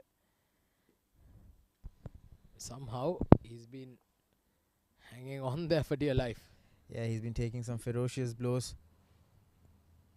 Courtesy of good bowling. But now is the real challenge. I think Shival Bava against Tehran. Shival just made some brilliant counter-attacking shots against Mustafa Ayub. And now can he take on Tehran as Ronak Panoli did. I think he can. Takes a step or two off the pitch, off the crease rather. And he's not afraid to put Raizal Nadir on strike. What do you think of that? Well, I think Raizal Nadir, he can handle himself. It's just that with the seaming ball, he's just been struggling a wee bit. But I believe that perhaps with a bit of time, he's already been there now for 12 balls. So sooner or later, I'm sure that he will come good. These are very talented young kids. But there again, losing a bit of shape there. He's just trying to hit the ball too hard, and in the process he's losing his shape. Yeah, I completely agree. He's just lost his balance there. Could have played it on the up, driven it between the cover fielders. Raizal Nadir.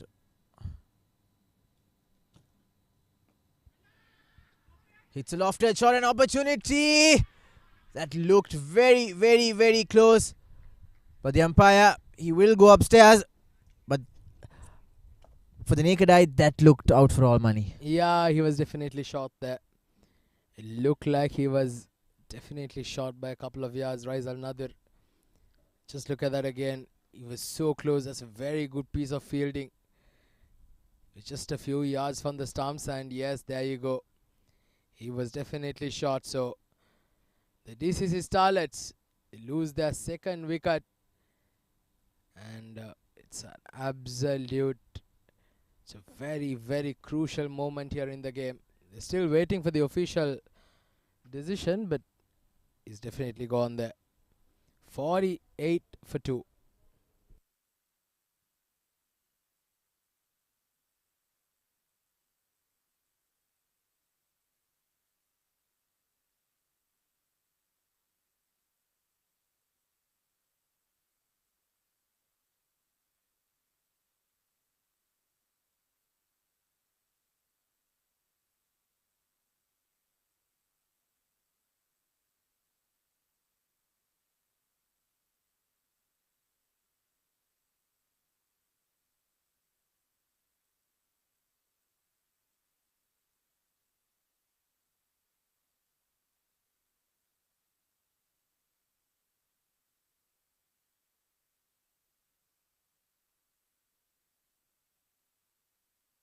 So the new man in, Ayan Misbah, replacing Raizal Nadir.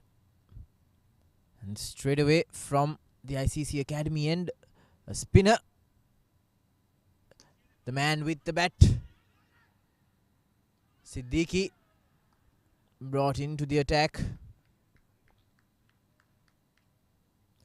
Manal Siddiqui, he was very fortunate to play that kind of innings. Steered his team to a good total. Held on to dear life. Can he bring the same kind of composure with his bowling and maybe wrap this up with a good all-round performance? A brilliant shot there, but has he got enough? Yes, he has. What a shot there from the new man in, Ayan. Wonderful shot. Straight away, he's just walked out to bat. But, well, that's some serious connection there. Excellent shot from Ayan Misbah. Once again, this time he's not found the middle of the bat. They're pushing for a second, and they get it easily. Ayan Misbah, he's off to a fly here now. Last 3 balls of the power play. How much more can they get here? I think they can easily score 65. They've got 3 more balls in this over. Siddiqui tends to flight the ball a lot, and another freebie. That's a no ball. Ayan Misbah, he'll remain on strike. It's a fielding error that gives away the no ball. Extra man in the 30-yard circle, so the captain would have to take the blame for that, yeah? Oh, yes, that was not required, wasn't it? These can be very crucial runs. So there you go. Beautifully played over the covers. It's running away to the boundary. It's just been stopped there. They get a couple of runs. So luckily, the no ball not costing them too much here. The Mideast medals. Yeah, but still counts as extras. Very unfortunate there for Manal Siddiqui. It was a good delivery. Skipper and the team will have to be mindful. Full toss, but very low. Gets away with it for a single. So one more delivery in this over. And for the first time, Shival Bawa facing a spinner. I hope he's as strong as he is against spinners as he is for the fast bowler. Straight away, comes down the track. And a flat, big 6 from Shival Bawa. So that answers my question. He's pretty strong. Well, he certainly is. He can back a punch, I'll tell you. That's a wonderful shot. Straight as an arrow. Safe as a house. 6 overs done, the power play overs. The DCC Starlets making very good use of it. 68 for 2.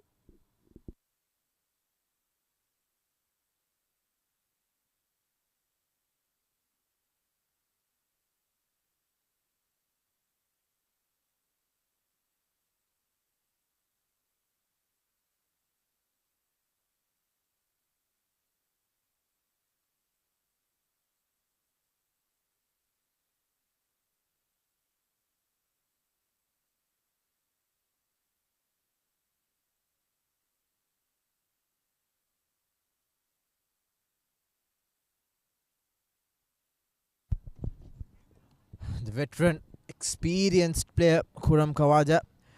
If I'm not mistaken, I think he was the player of the match in the last ACL tournament. Yes, he's been somebody who's been very effective with the ball and bat. Well, they'll need him to pick up some wickets here. Especially these two out there in the middle. He's got to get a breakthrough because they're going at a very good rate here at the Starlets.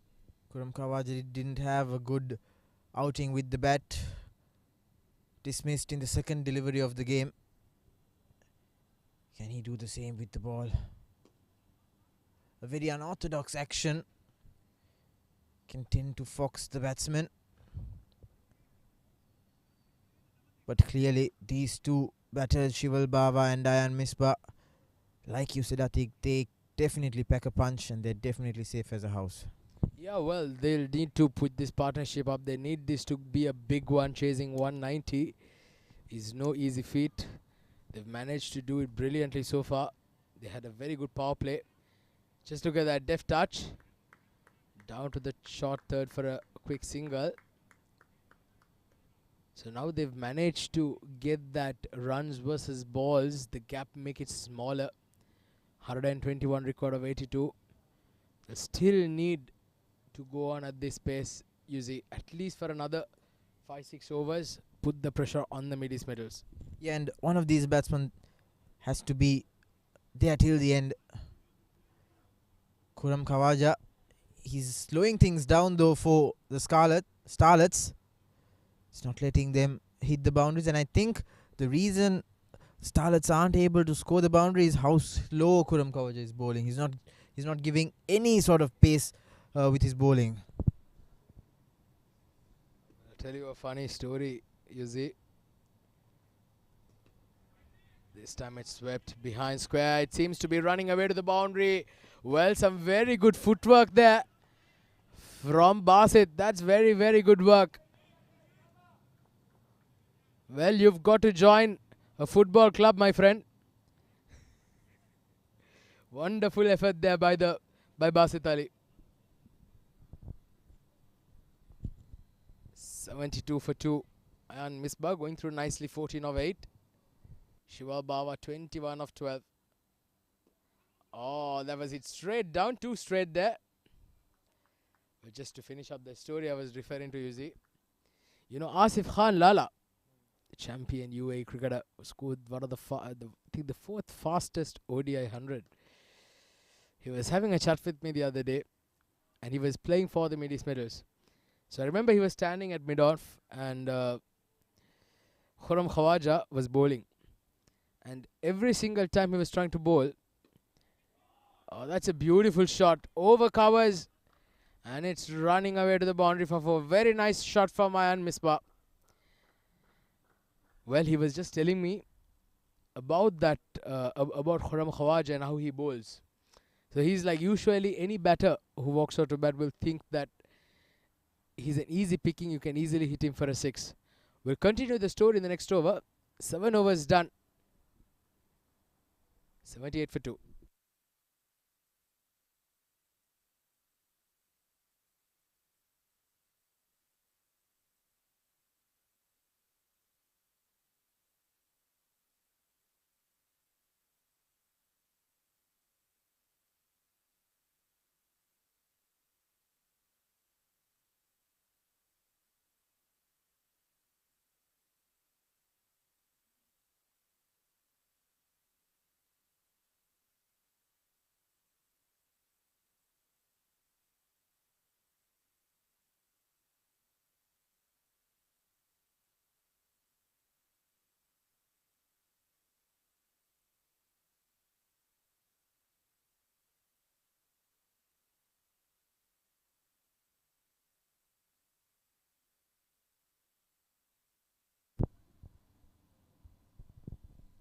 Another change in the bowling.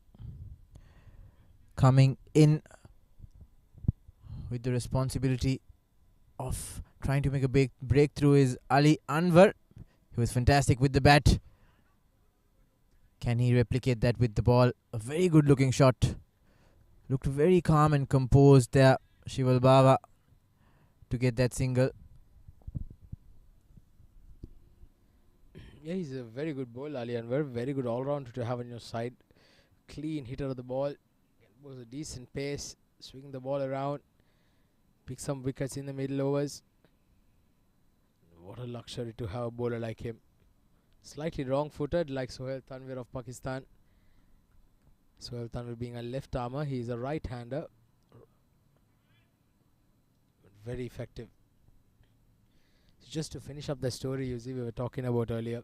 So Asif Khan said that there were a couple of times because when Khurram Khawaja was bowling, it felt like the ball will take an eternity to come to you. And every single time the batter will get foxed in trying to hit him out of the ground.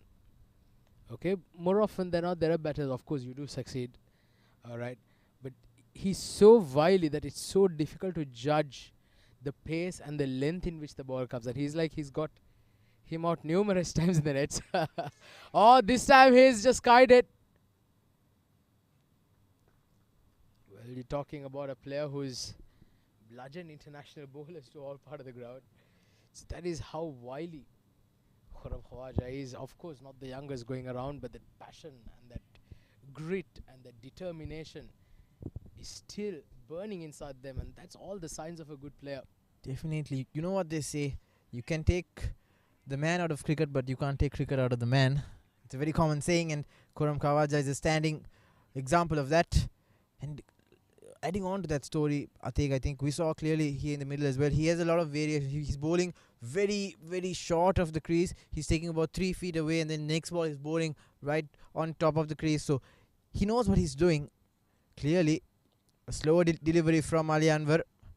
I think lack of pace is the way to go in this pitch, because Khurram Khawaja, his lack of pace caused the batsman a lot of trouble, and Ali Anwar as well, bowling at a decent pace, and the batsmen aren't able to capitalize on it. One more ball to go in this over. Ali Anwar would like to finish nicely. Good shot, delivery. A brilliant finish to the 8th over. The Starlets 84 for 2.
Khawaja to continue.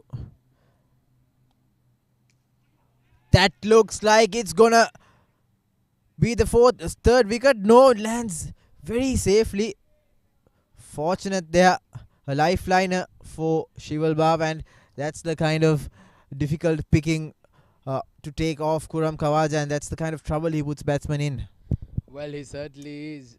Once again, thinking that was an easy hit over mid-wicket.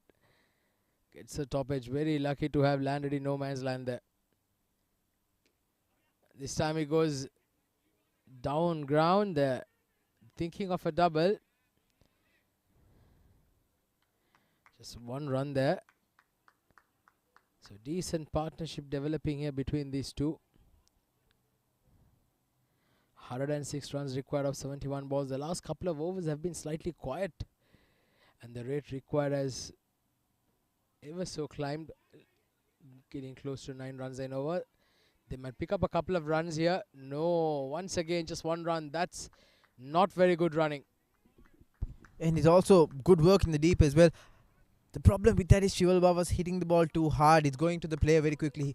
Just a simple nudge would easily get them the 2 runs, because there's nobody in protecting the 30-yard circle. Slight pause from Khawaja, trying to fox the batsman. So this is clear evidence that lack of pace is giving the batsman a lot of trouble. Shival Baba, he must be very frustrated right now, so I'm pretty sure there's a big shot cooking up. It can go both ways. But doing the right thing, playing down the ground. Little bit of miscommunication in the end. No trouble, no harm done. Slowly but surely, Kuram Khawaja making a difference in that run rate. He's bowled extremely well, isn't it? 1.4 overs, 14 runs. So he's going at less than the current rate the innings has been going at. He's been quite good so far. Too short. Just wide of that fielder. Trying to push there for a second there. Shival Baba. Unfortunately, I don't understand the reason why they fear to take that second. They've got to try and put the pressure on the fielders. 99 for 2 at the end of the 9th.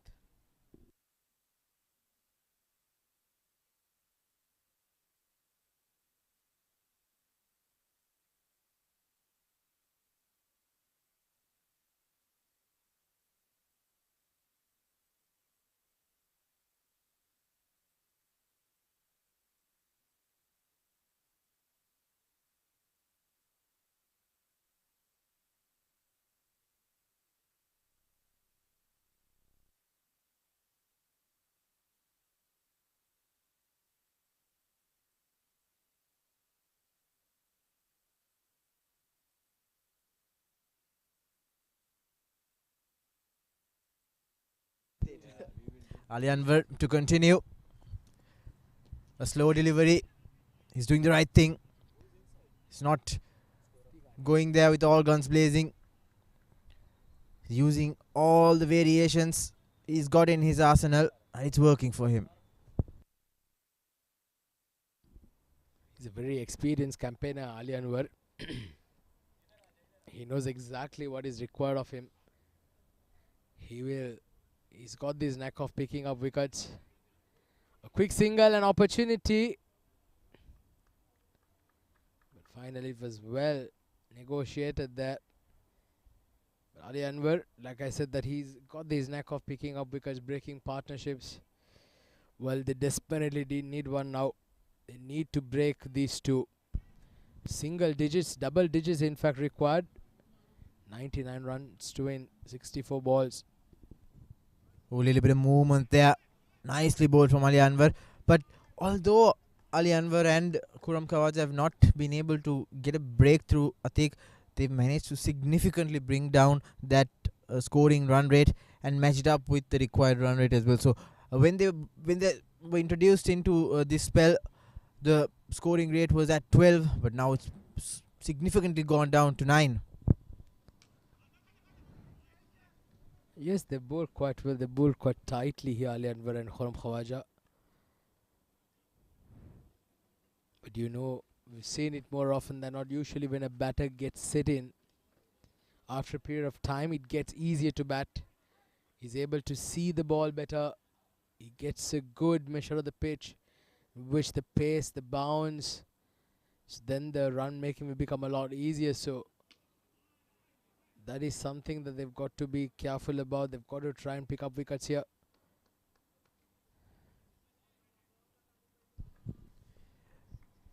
Ali Anwar bowling some very tight lines and he's swinging the ball both ways as well. She will miss, but he must be craving for a boundary. He's not been successful in the last couple of overs to get that boundary. In this occasion as well, struggling to find it. So at the halfway mark, Starlets 94 for the loss of 2 wickets.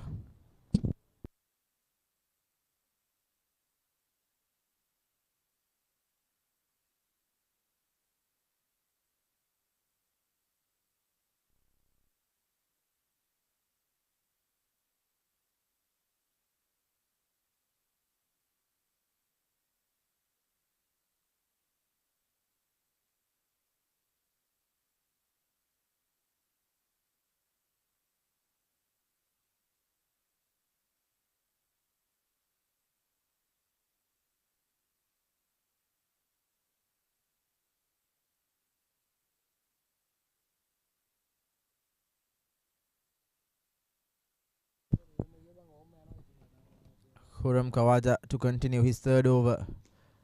Comes down the track and this time connects it and connects it well. So there's that big boundary Shival Baba was craving for, and he gets it in some style. Well, what a shot.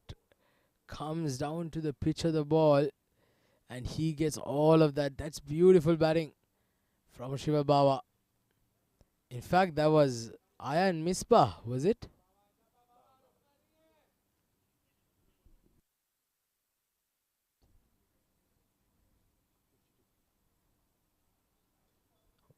Well, that 6 has also brought the 50 up for the DCC Starlets.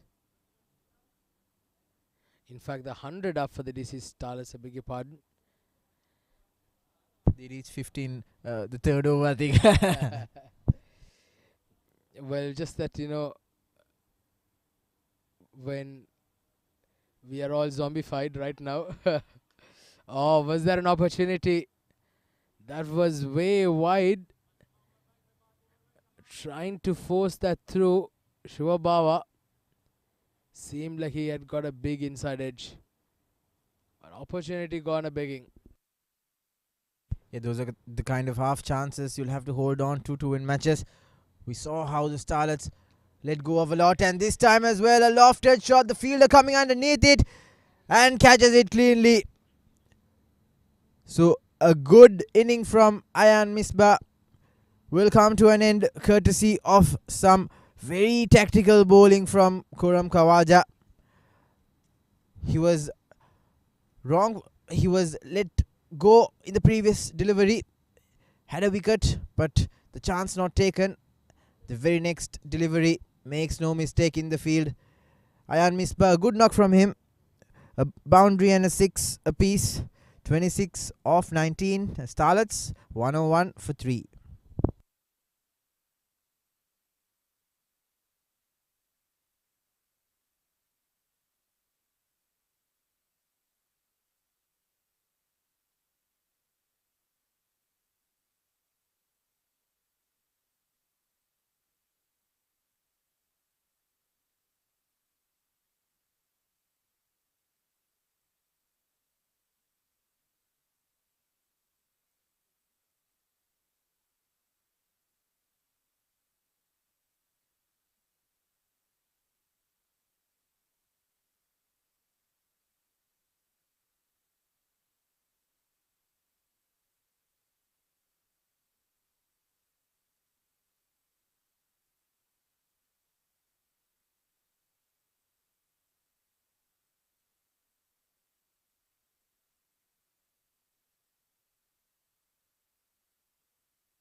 So after being hit for a 6 in the first ball, Khurram Khawaja has been able to come back and get that crucial breakthrough as the new man, Shane Saldana. He'll try his very best to assist Bava. Short delivery. That looked like for a second it was going to the hands of Khurram Khawaja. Fortunately for Shane Saldana, length shot. Khurram Khawaja, very experienced, and he's showing all his experience with the ball. Was unable to do it with the bat. Shival Baba is doing the right thing. The way you tackle these sort of bowlers, these experienced bowlers who don't whose actions or whose balls don't show much but are very hard to hit, you need to play them down the ground. You need to play them very calmly, and that's what Baba is doing. But not in that occasion. A full toss delivery, hit straight as an arrow. There was some calls for catch as well, but it was hit very hard. And Khurram Khawaja's over comes to an end. Bagged a wicket. Starlets 102 for the loss of 3 wickets.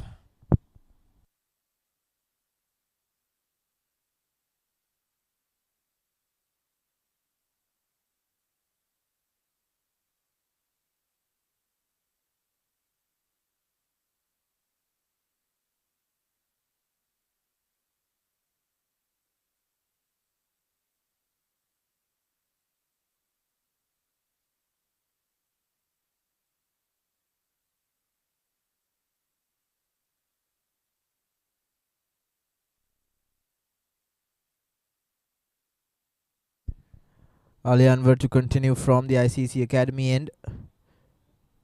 Short delivery, pulled away. Sounded very good off the bat, but only for a single.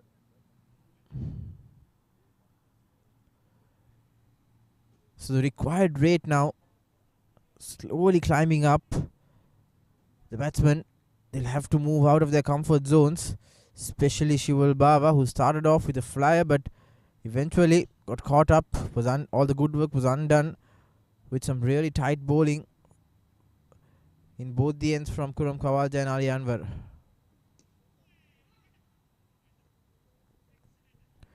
Tried to punch it, but just not able to time it well enough.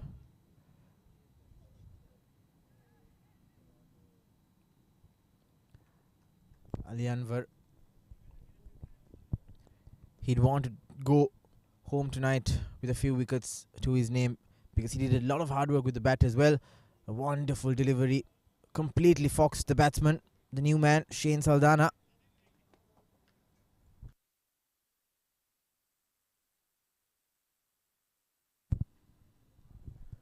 So 3 really good balls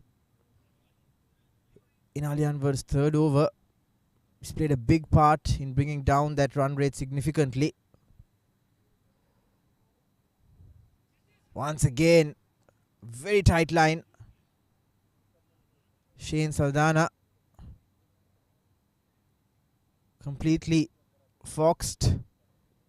He needs to cover the line, get in line of the ball, and then play it.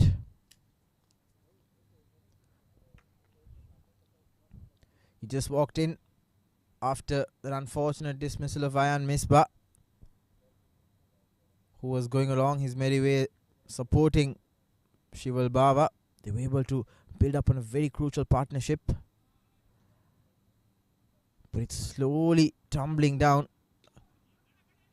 A very quick full toss there, surprising the new man Shane Saldana. These are very young boys here in the Starlets team. They're going up against some very experienced players, some veterans who's been doing this for quite some time. So they're doing their very best, the Starlets, and so far they're the ones on the They're the ones in the driver's seat as Shival Bava nudged that over the boundary line for another boundary as Ali Anwar finishes his third. Not in the way he'd like. Shorter and too far down the leg. Shival Bava making no mistake.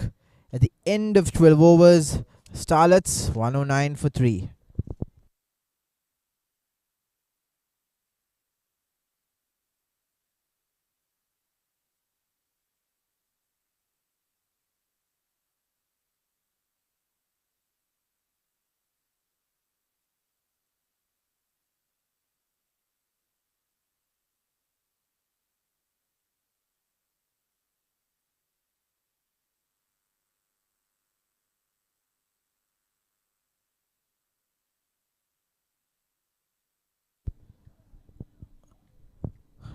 Khurram Khawaja in for his last over. Starlets require 82 from 8 overs. They need to score at a very high pace. There was calls for 2, but the batsman opting to settle for just 1. And now that required run rate, I think, has climbed to 2 digits. Well, yeah, they had it under check for a long time.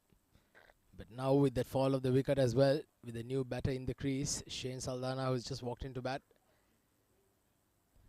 It's not easy for a new batter to get going straight away. Khurram Khawaja's bowled really well so far. It's just given away 25 runs. Picked up a very big wicket as well. Can he get another one here? Flighted again, swept across. He's found the gap, has he? Yes, he has. That's a beautiful shot from Shiva Baba. He gets another boundary and he moves out of 41.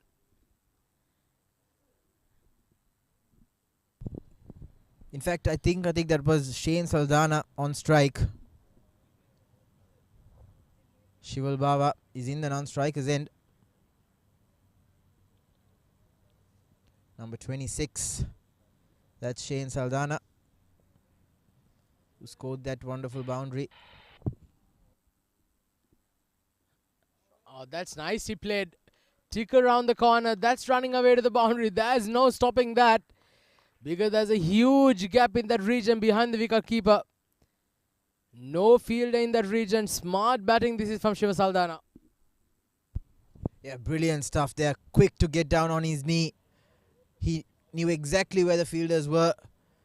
A simple nudge, and the pace of the ball takes it over. And mind you, this outfield is very quick as well, so the ball will run away to the boundary. So 2 boundaries in Khurram Khawaja's last over. It's kind of spoiling this really good spell. Well, yeah, he's bowled extremely well up to this stage. Khurram Khawaja, very unfortunate to have given those 2 boundaries. But for the DCC Starlets, they'll welcome this. Once again, they pull the rate required. This time it goes over the bowler's head. Not much timing behind that. Shane Saldana is looking pretty good.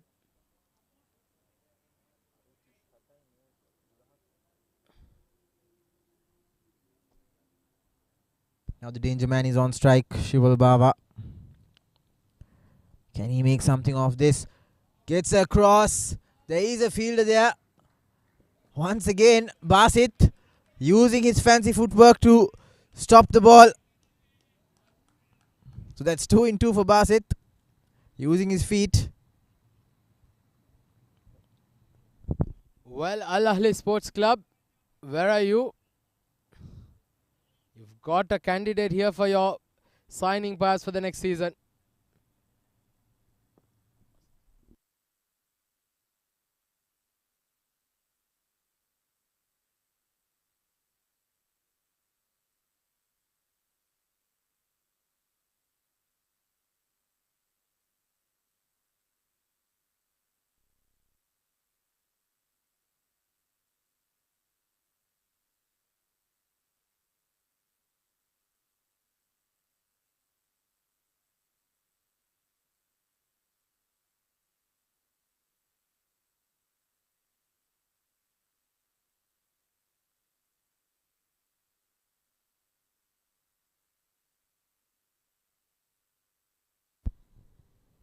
New man into the attack from the ICC Academy end is Basit, who just showed us what he can do with his brilliant footwork in the outfield.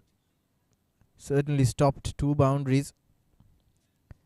Basit Ali, he'll definitely want to bag a few wickets and break this partnership.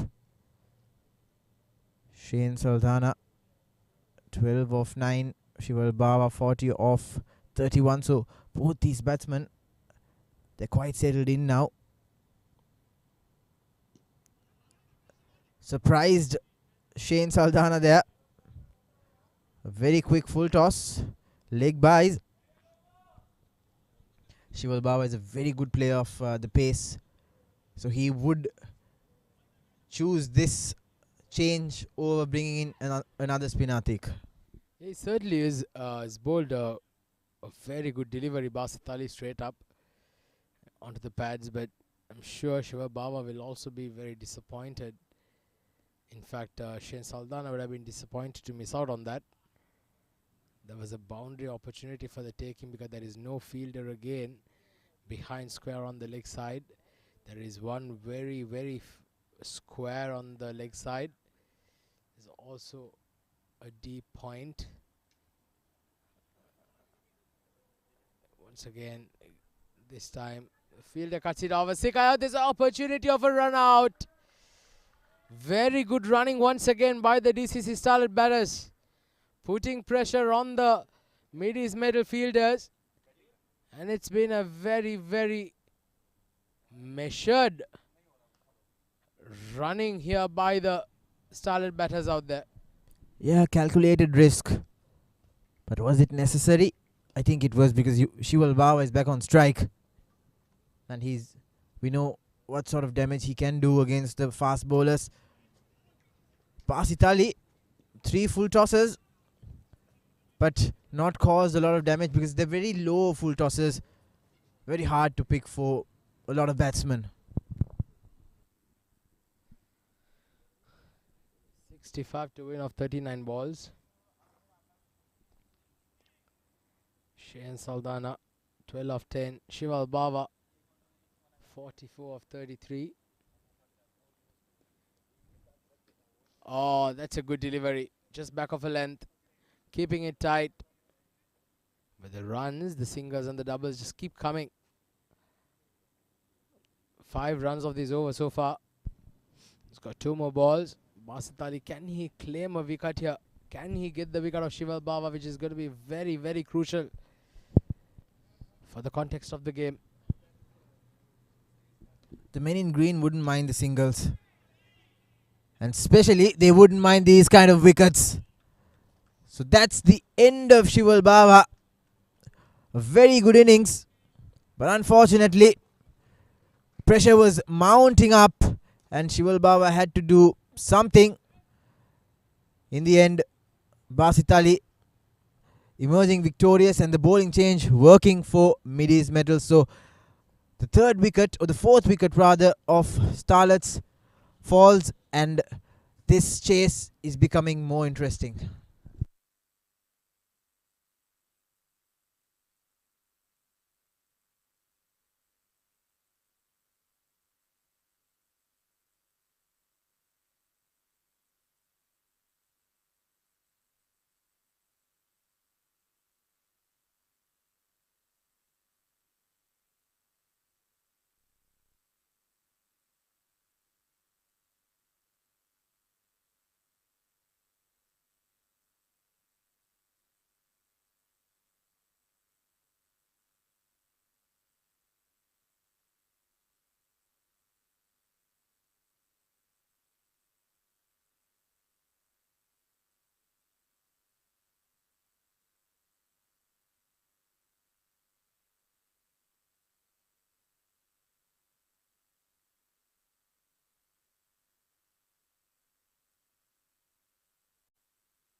Well, so new batter is Said Musaib. Well, he's coming to join his partner Shane Saldana. He's come at a very crucial time here. Still 64 runs required of 37 balls. It's not an impossible task here, but definitely with some application they can definitely get there. 14 overs done, 128 for 4.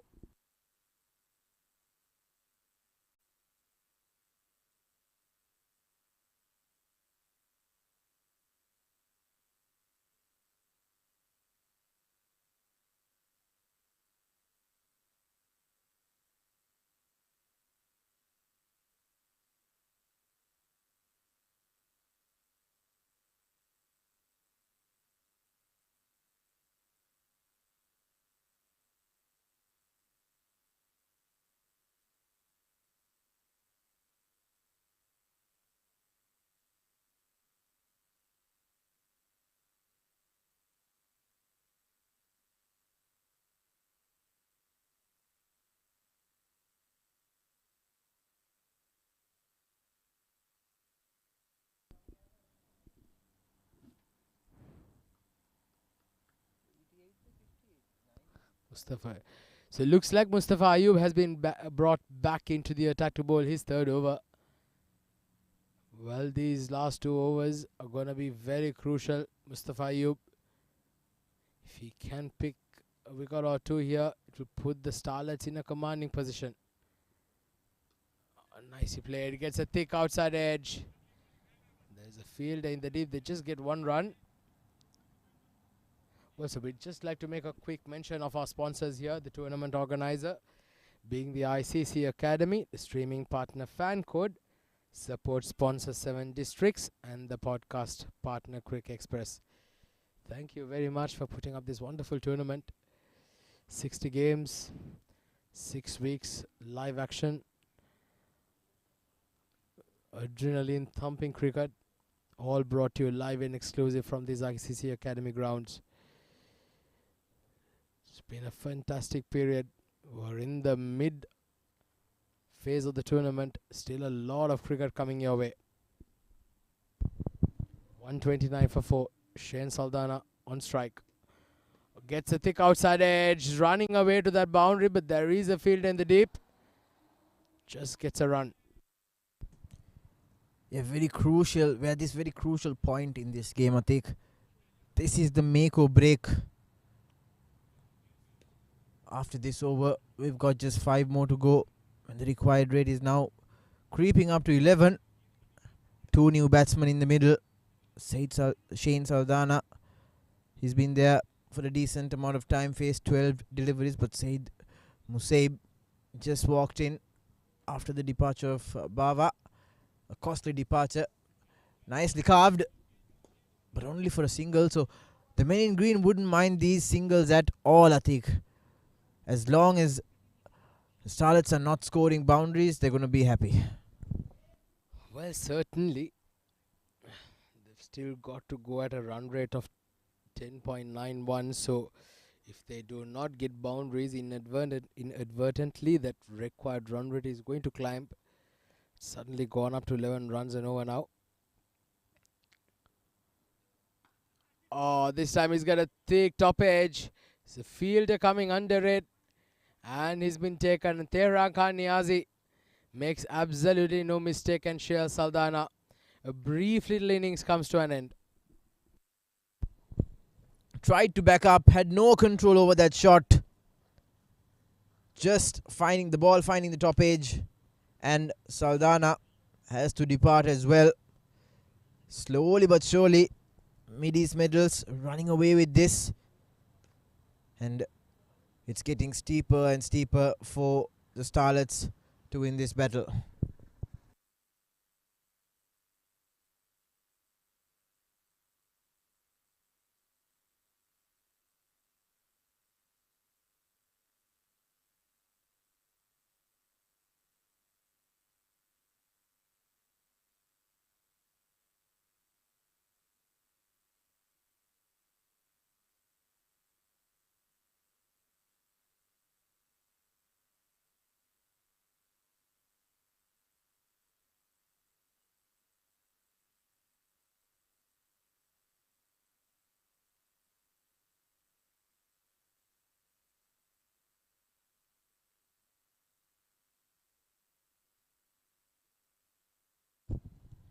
The new man in, Shaurya Singh, facing his first delivery.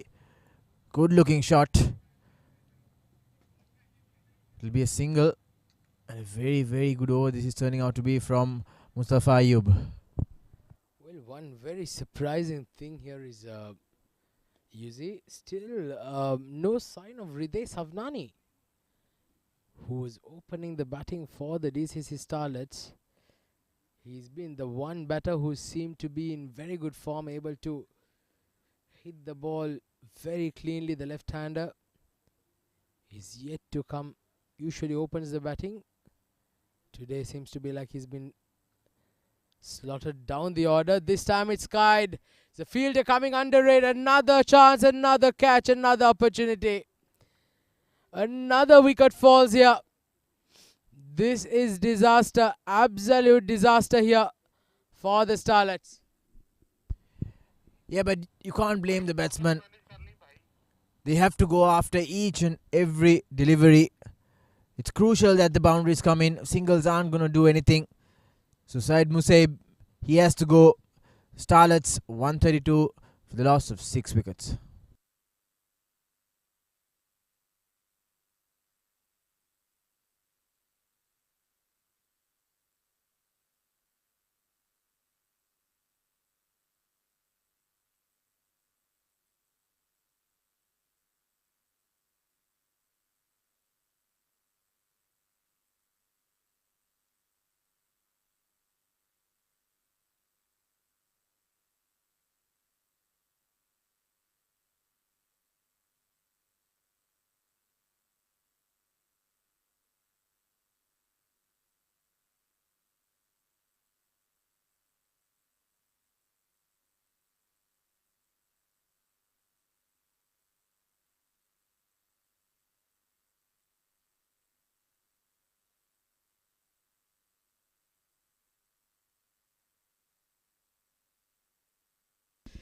Alright, so that's what we've been talking about. That's going down the leg side. Hriday Savnani, who's walked out to bat at number 8 here today for the DCC Starlets, usually opens the batting. Oh, that's very sloppy. A misfield enables them to get to a couple of runs. And Shaurya Singh still keeps strike there. I wonder what's prompted here for the team management or the coach to bring about this change, to bring Hriday Savnani down the order. It just baffles me because he's been the one batter who's been in very good form. Maybe this is just what they wanted. The informed batsman coming in at the right time to score some very crucial runs. Just like this, leg by is boundary. So Basit Ali giving away some very, very crucial points. Down the leg side, well, the Starlets, they will not be complaining. They will take any runs that come their way. They've got that boundary as well. So now 6 runs coming off 2 balls. All those 6 runs being extras. The current rate is exactly 9 runs and over. The rate required is 11.36. Hits it hard, straight to the fielder. You can hear the chants from the dugout asking the batsman to go after the bowlers, reminding them that you're in the death overs. This is the make or break situation, and those kind of deliveries have to be placed properly. Shorter delivery, would it be called a wide? Yes, it is. So a lot of extras now from this over from Basit Ali. Yes, certainly is. He's bowled quite well so far. That is one for the over as well, given by the umpire. He's bowled quite well, just given away 6 runs. All 6 runs coming off this over. Very good delivery. Excellent delivery from Basit Ali. He's bowled quite well. He bowled a maiden over in the previous over.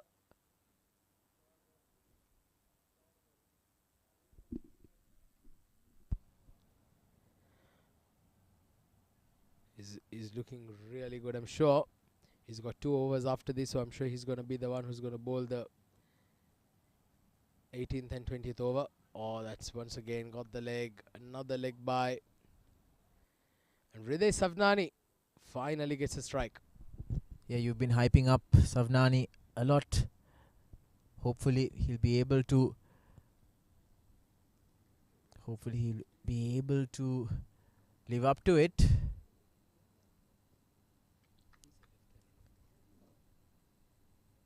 Nevertheless, Basit Ali continuing on his merry way.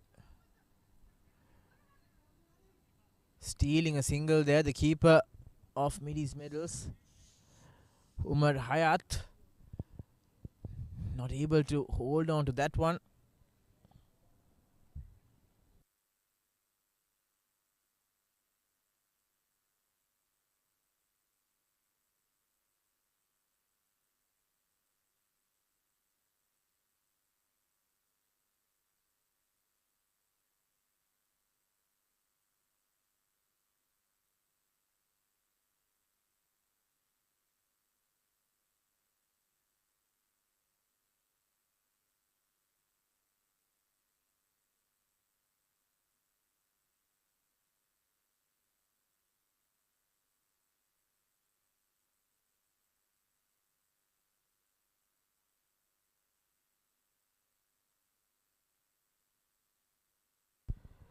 Mustafa Ayub,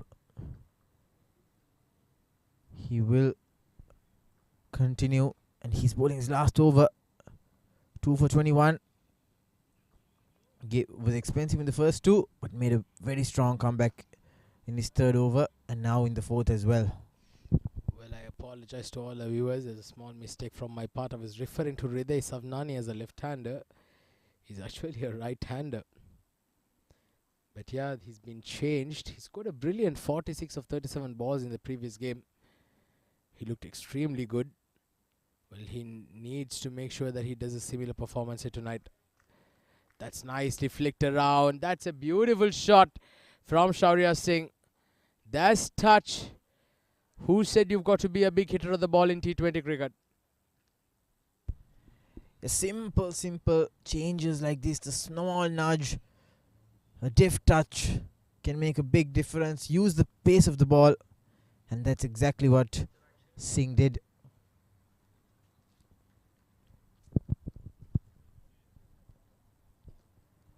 But still a long way to go for Starlets. They need more of those. At least 2 more boundaries in this over. There is protection in the deep. Like I said time and time again, Mideast medals won't mind these singles at all, as the required run rate rather, keeps mounting on to almost 13. 3 more overs to go after this. 44 runs required. We have to see something special from one of these batsmen.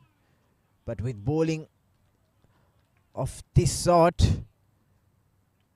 scoring runs is going to be very tough.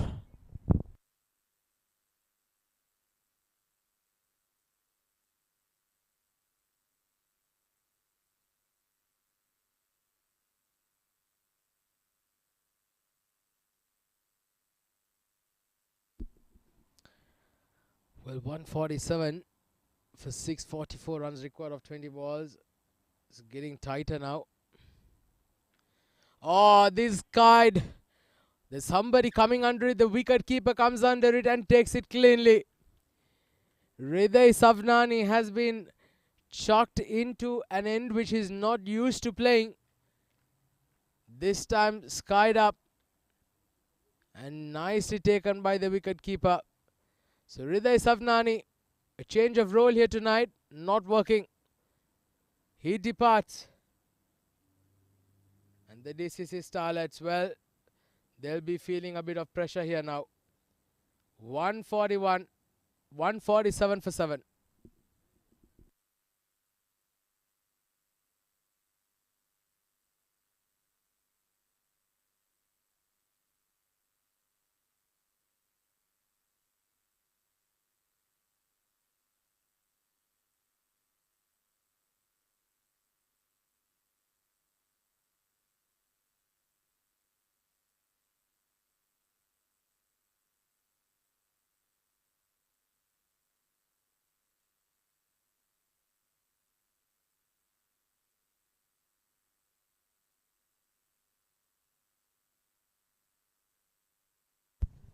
Mustafa Ayub to continue after taking that wicket.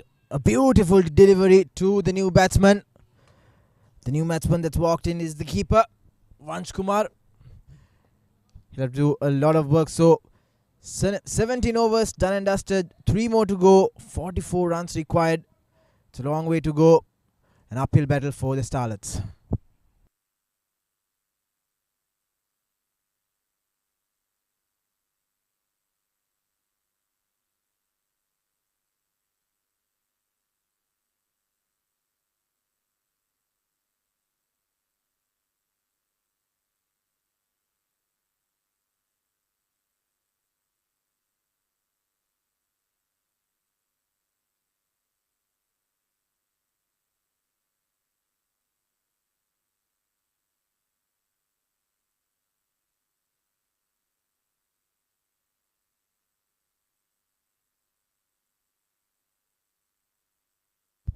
Eighteenth over.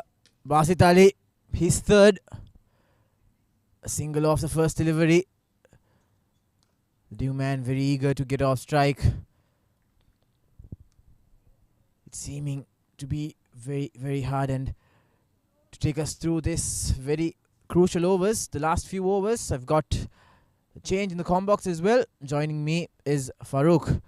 Farooq, what do you take of this situation? If anyone can take them through the line, it is these two, Vansh Kumar and Shaurya Singh, two of the more senior players of the side. Shaurya, we've seen him play a couple of blinders in this tournament already. Immensely talented boy. So is Vansh Kumar. He's got starts, but he's not been able to convert them. This time played that towards that third man area.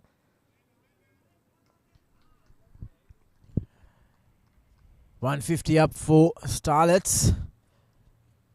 41 more required in 15 deliveries. They need more than just singles, ones and twos. They'll need the boundaries, the big sixes. Oh, how much they must be missing Ronak, Panoli and Shival Bava. They rocked at the start. Hit hard down the ground, an opportunity for a run out, but safe. Running has been very casual this evening by the Starlets. They'll have to work on that in the next game. Yeah, you're right. They haven't ran with purpose today. Meanwhile, Basit Ali bowls really well at the depth. Doesn't give too many loose boundary deliveries. Bowls that Yorker length really well. This time Shaurya Singh plays this down the ground, the ball running away. And Ali Anwar fields this quite easily. 2 runs taken. Better running. You kept mentioning running. They've heard you and straight away put that extra yards there. Too little too late, Farooq, for the extra runs. Yeah, you're right. If they had run this way, I mean, this is quite surprising. These are young boys and very vibrant in the field, but today just a little flat. This time flayed that rather through the cover point region, rather gully region. Shaurya Singh gets a timely boundary, but again too little too late. He carved it. A juicy full toss. Opened the face of the bat and carved it. Beating that fielder in the back foot point region. Goes to a very, very much needed boundary. 2 more overs to go. 34 runs. We're in for a cracking encounter.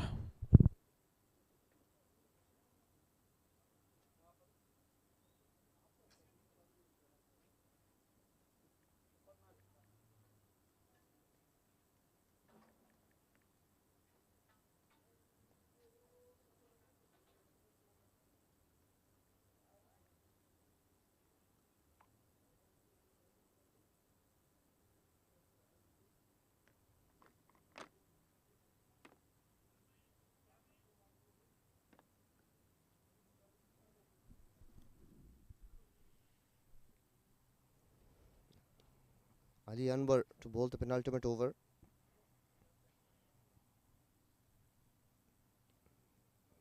Very well disguised slower one. Those quick arm action, very deceptive. Completely foxed the batsman. Got into his position early. But in the end, Vansh Kumar just being deceived by that brilliant slow ball from Ali Anwar, who was a master with the bat today. Quick fire 36, and he's been brilliant with the ball as well, contributing to his team in both ways possible. Another good delivery, but the good work undone by the keeper, giving away single unforced errors. Now Shaudir Singh, he will go after Ali Anwar, or rather he has to. They need the big boundaries now. 33 runs required.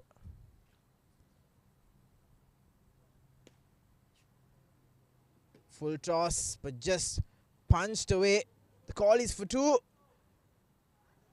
but they'll just opt for that single. This has been the story of the day. Starlets not taking a calculated risk, apart from just 3 batsmen, Ronak, Shival and Ayan. The rest have been very reluctant in terms of running.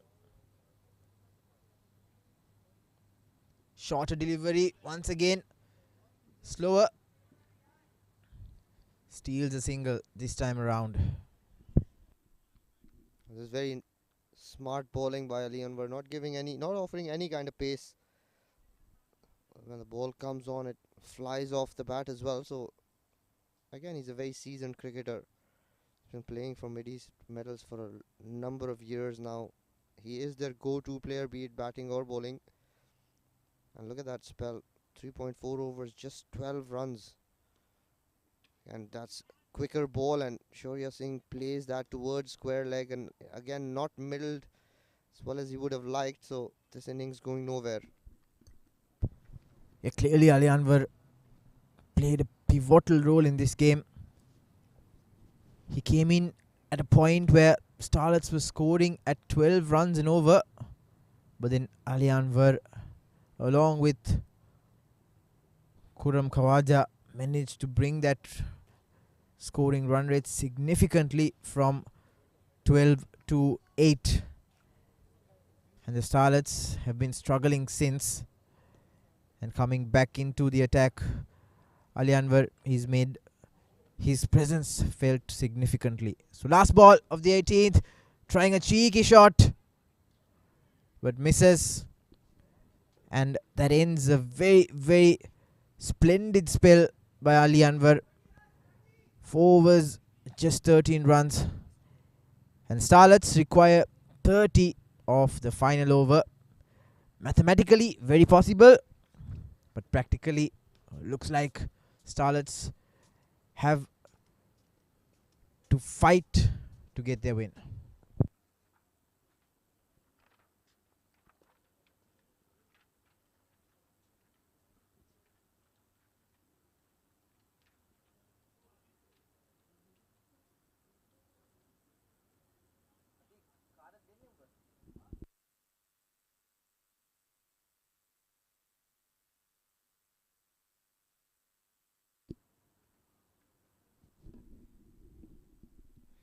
Basit Ali to bowl the final over of his spell and the innings. Another death over specialist, this time scooped. Omar Hayat, usually a very agile and very alert wicketkeeper. It looks just a little off today. Throws his head down in frustration. Yeah, he seems off today. A lot of runs given away by the keeper. He has been unable to hold on to some crucial balls. But nevertheless, the men in green won't mind the singles, the ones and the twos at all. A full toss hit hard. Stopped in the deep. Another 2 more runs. 27 off 4. If Basit Ali just manages to bowl these balls without giving any extras, any no ball, it's already in the bag for Mideast medals.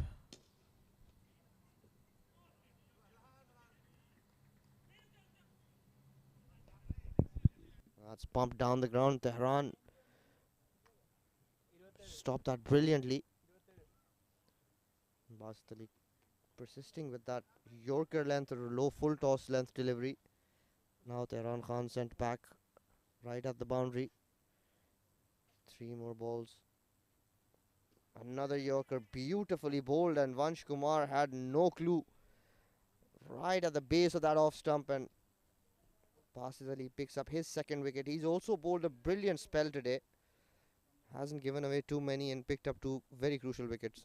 Yeah, he's been the pick of the bowlers. 2 wickets, just giving away 19 runs. Take a look at that. Brilliant Yorker. Completely bamboozled the batsman. Cleans up Vansh Kumar. And with him, the hopes of Starlets. That was the nail in the coffin. With 2 more balls to go in this innings, Mideast Metals have taken this away.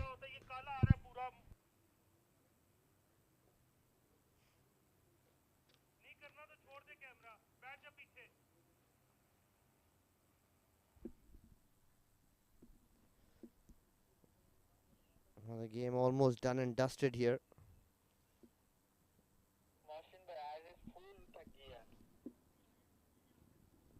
Still a better batting performance by the young Starlets from the previous games. Another full line delivery played out towards cover point, and that was very poor running by that young lad. Walking like he's walking in the park. Yeah, it's been the story for Starlets. Anik Mohammed, the culprit, running very casually.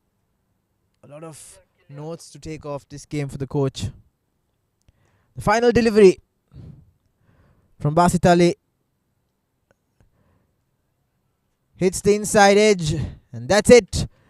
Starlets fall short of the chase. 167 is all they managed to accumulate, losing 8 wickets at the end of 20 overs. It's a brilliant performance by Mideast Metals to secure yet another victory. But yeah, Mideast Metals, a seasoned side. Again, these young Starlet boys, I keep saying it's never a loss for them. It's always something to learn from. A very young side. We've seen they're a very talented side. With time, they'll only grow in confidence and ability. But can't take anything away from Mideast Metals. Ali Anwar there on your screen. Had a brilliant day in the field today with ball and bat. This is a comprehensive victory for Mideast Metals. Omar Hayat, the wicketkeeper. And let's have a look at the batting card for DCC Starlets.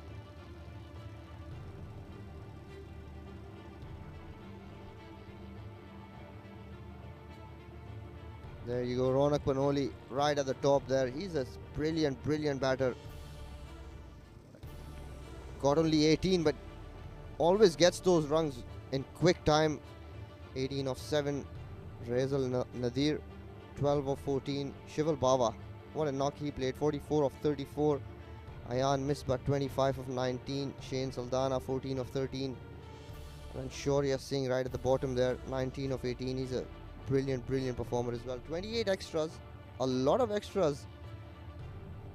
Mideast Metals will have to have a look at that. Almost more than second highest runs. Mustafa Ayub picking 3 wickets for just 27 runs. Brilliant spell there. Basit Ali 2 for 20. A wicket apiece for Khurram Khwaja, Tehran Khan Niazi. 167 is all they could manage, young DCC Starlets. Let's have a look at how they went about getting those runs. As a beautiful shot towards mid-wicket. Started aggressively with Ronak and Raisal, hitting them to all parts of the ground, but once those 2 wickets fell, they couldn't really consolidate as much as they would have liked. Took full toll of the power play. Very encouraging scenes for the young Starlet side. Shival Baba looked in supreme touch today, hitting some towering sixes, and this run out, this is what sparked it all. Beautiful hit down the ground. As soon as Shival Baba was out, that's where the run chase got a little iffy. Farhan Khawaja could only manage to pick 1 wicket today. Usually picks quite a few, 3 or 4 wickets. He's been among the wickets, improved his bowling quite a lot. Today, tad expensive to his liking. Basit Ali, very, very effective right at the fag end of the inning. Bowls those Yorkers to perfection. Wickets just kept falling like 9 pins, and then Shaurya Singh tried to go for some shots, couldn't get them off the middle of the bat. Ended up stranded on an unbeaten 18. This was a beautiful ball by Basit Ali. Well, that was the story for the day. This was our first game of the night. That's the summary for you right there. Manal Siddiqui again amongst the runs, 53 of 42. Ali Anwar 36 of 19. Farhan Babar 30 of just 17. Ronak Panoli picked up a couple of wickets, so did Shane Saldana. That expensive Shane and Anik. Shival Baba 44 of 34. Ayan Misbah batted brilliantly, 25 of 19. And then Shaurya Singh unbeaten, 19 of 18. Mustafa Ayub picking up 3 wickets, very good spell. So did Basit Ali. To me, he was the pick of the bowlers. 2 for 20. Tehran Khan Niazi 1 for 34. So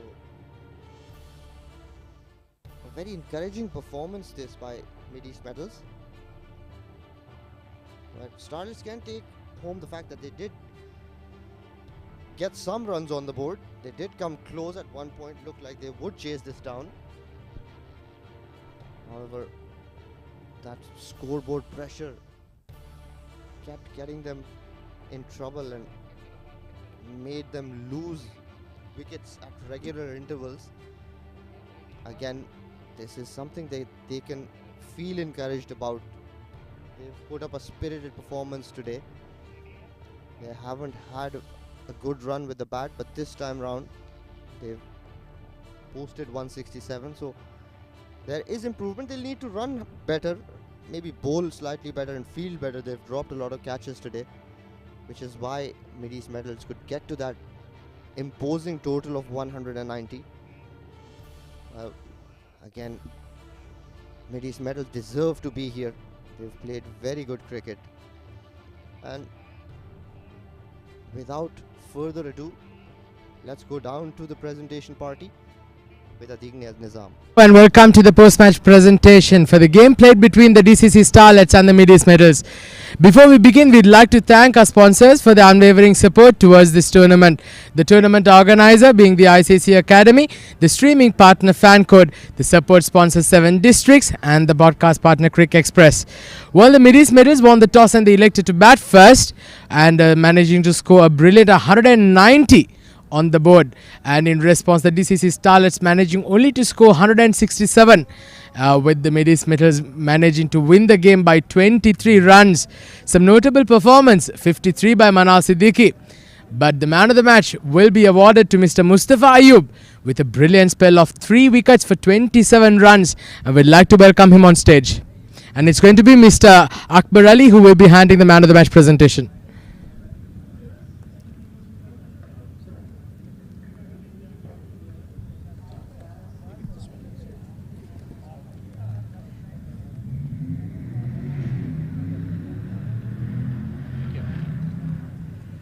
So, bhai, congratulations. You bowled really well. How was the wicket earlier on? Wicket तो अच्छा है माशाल्लाह. तो हमारी bowling line भी अच्छी थी, तो इसलिए अल्हम्दुलिल्लाह विन की है. इंशाल्लाह ऐसे ही अच्छा खेलने के लिए कोशिश करेंगे और नेक्स्ट भी इंशाल्लाह विन करेंगे. Well, you've been bowling extremely well. You had some good line and length straight away. How did it feel out there? नहीं, नथिंग, कुछ नहीं, बस अल्हम्दुलिल्लाह बॉल अच्छे हुए हैं और आउट हुए हैं तो हम विन कर गए. Congratulations and all the best for the rest of the tournament. Thank you. Well, so that's Mustafa Ayub, the man of the match for today. Well, stay tuned because it's going to be a double header tonight. We have another game starting very shortly, so stay tuned. That's it from the presentation.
Good evening, ladies and gentlemen, and welcome to match number 31, and it's gonna be an absolute cracker. Two very, very good teams playing tonight. The Vision Shipping LLC taking on the Gems Education. Well, let's not waste further time. Let's go straight out to the center where Yusran Lanta.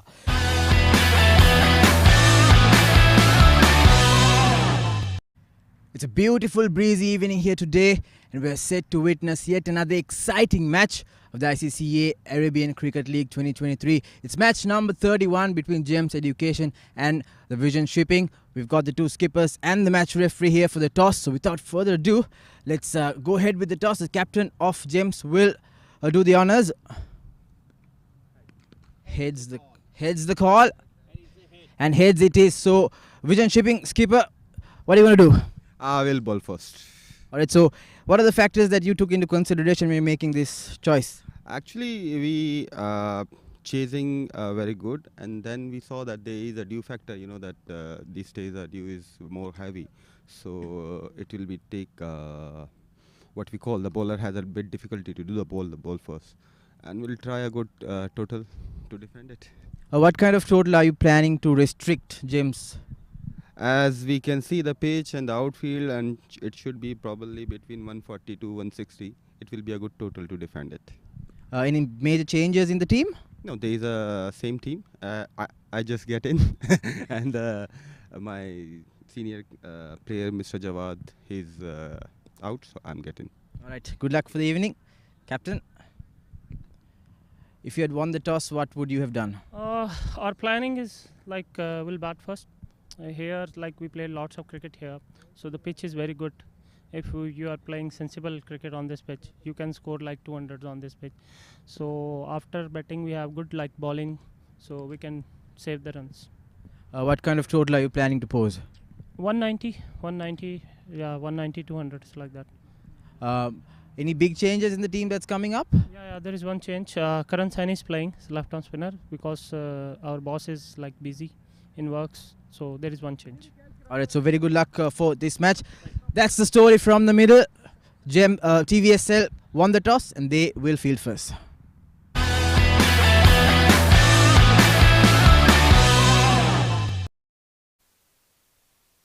Well, so that's the news from the center. The Vision Shipping won the toss and they've elected to bowl first. What would be an exciting game. The two teams for the playing 11, the Gems Education. Ali Tipu right on top with Dawud Ijaz, Hazrat Bilal, Karan Saini, Mohammad Ali, Mohammad Farooq Mohammad, Mohammad Salman, Naik Muhammad Shan Akram, Shahid Nawaz and Taimur Ali. The Vision Shipping, Saqib Mahmood on top, Ali Abid, Faizur Rahman, Ikram Janjua, Mohammad Nadeem, Nasir Faraz, Rohit, Sajad Maluk, Shabaz Ali, Usman Khan and Zishan Abid. Well, so we'll go straight out to the center where everyone's ready and in position for the first ball of the game. And this is going to be a very, very good contest. Two very good teams going head to head.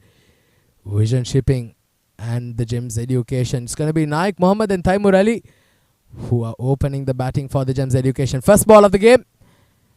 Just knocked around for a quick single. And Gems Education are on their way. Taimur Ali is off the mark. In fact, it's Naik Muhammad who took first strike and he's off the mark.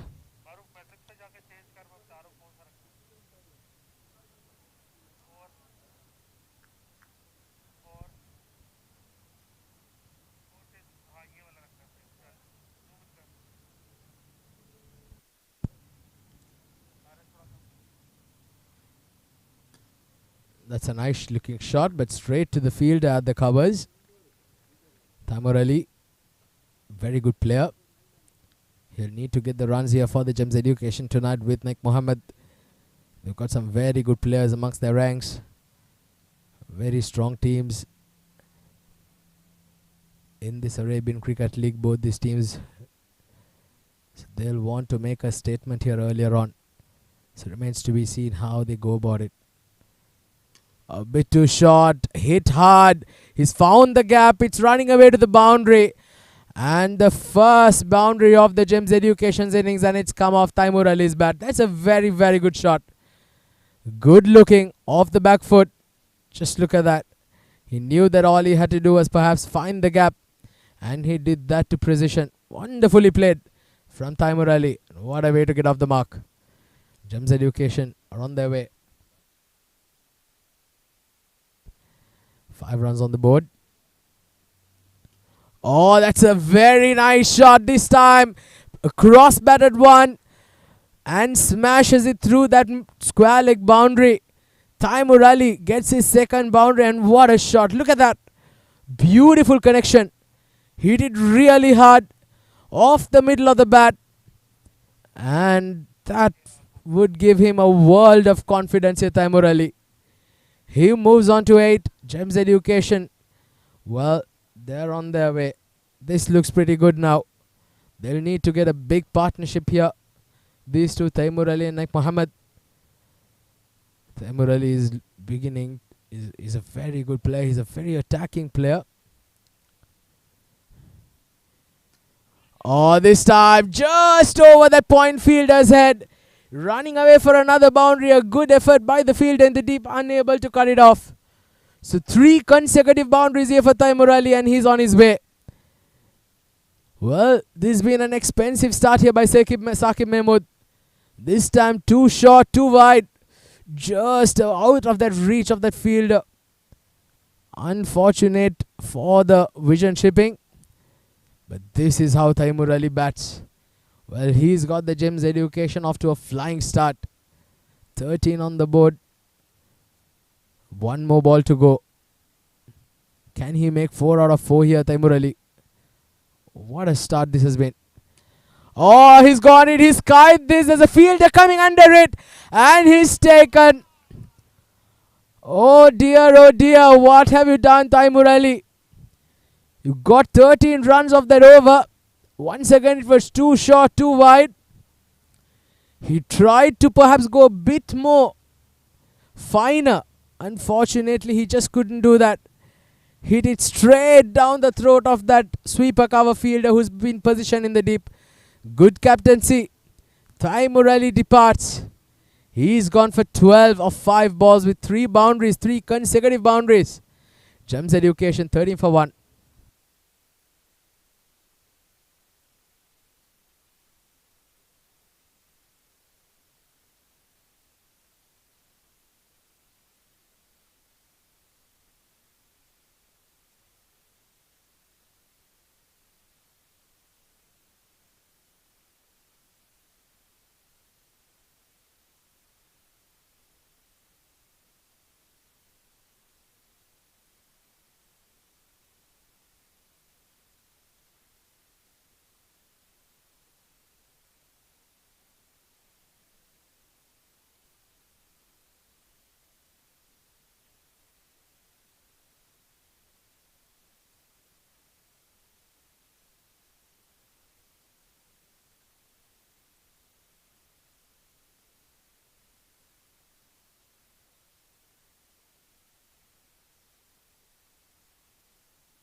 Well, the new batter is Shahan Akram, who's walked in at number 3 for the Gems Education, losing a wicket early on. Starting off with a very good delivery there. Rohit, who's opened the proceedings from the school end. Very good bowler here, Rohit. He will also want to get some quick wickets here. If he can perhaps try and break the backbone of the Gems Education early on. The Vision Shipping are a very strong team. They're a Division A team with some very good players amongst their ranks. Asking the question, but I think that was definitely going down leg there. It's going to be called a leg by. Yes, it is. So Shanakram yet not off the mark.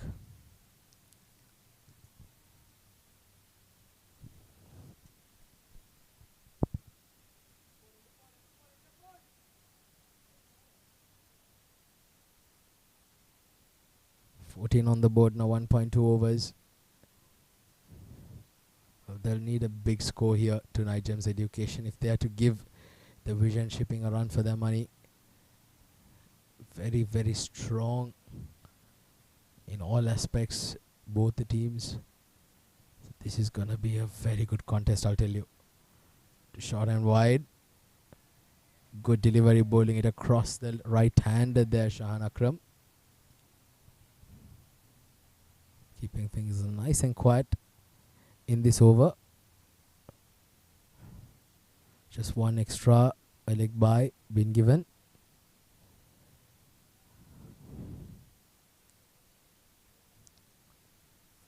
Shahan Akram also a very good player. He can hit the ball very hard. A very aggressive batter. Means to be seen how he paces his innings here tonight. A good looking shot towards the mid-on region. A quick single has been taken. And Shahan Akram has opened his account of the third ball he faces.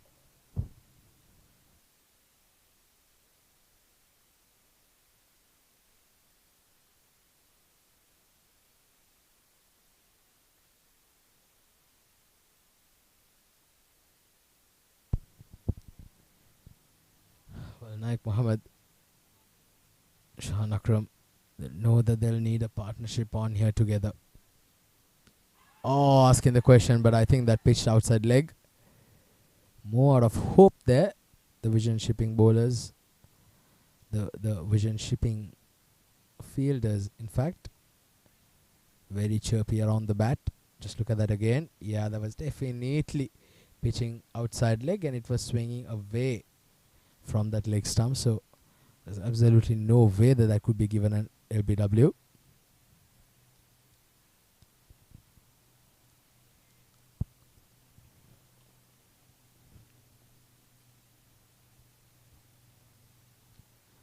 It's been a very good over from Rohit so far.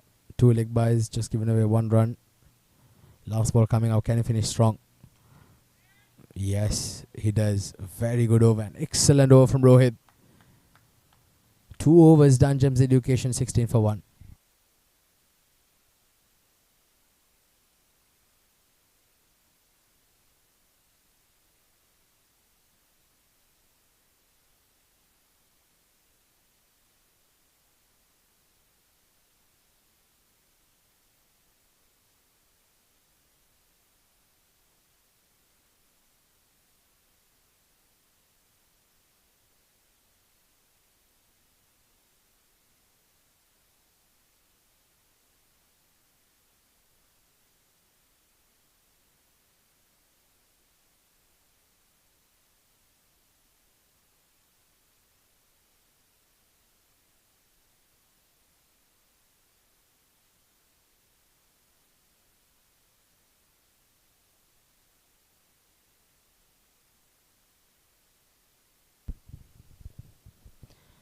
Alright, so Saqib Mahmood continues. An expensive first over. You saw Taimur Ali take to him with 3 consecutive boundaries. But he's got a chance now to better his figures here. Nicely played. Good fielding there. Very tight fielding. That cordon there towards that point gully region is very tight.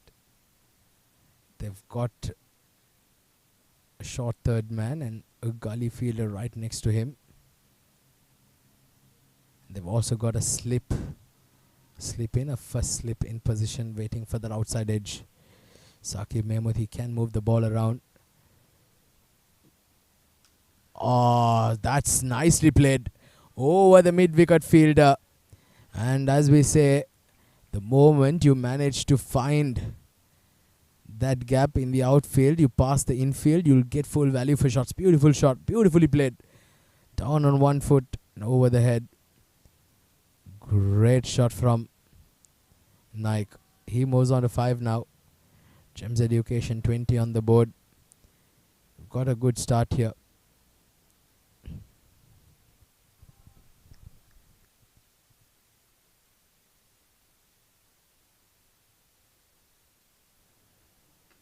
Oh, this time again he's thrown his hands at that. The fielder comes under it. And there's another wicket that falls. Saqib Mahmood picks up his 2nd wicket. And this is an excellent period of bowling by this fast bowler. Picks up another big wicket of, this time it's Naik Muhammad who has to depart. Gems Education are in a spot of bother. 2 wickets down now, 20 on the board. Naik departs for 5.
This time again gets on the back foot, played it towards that cover region. The sweeper cover cuts it off for a single.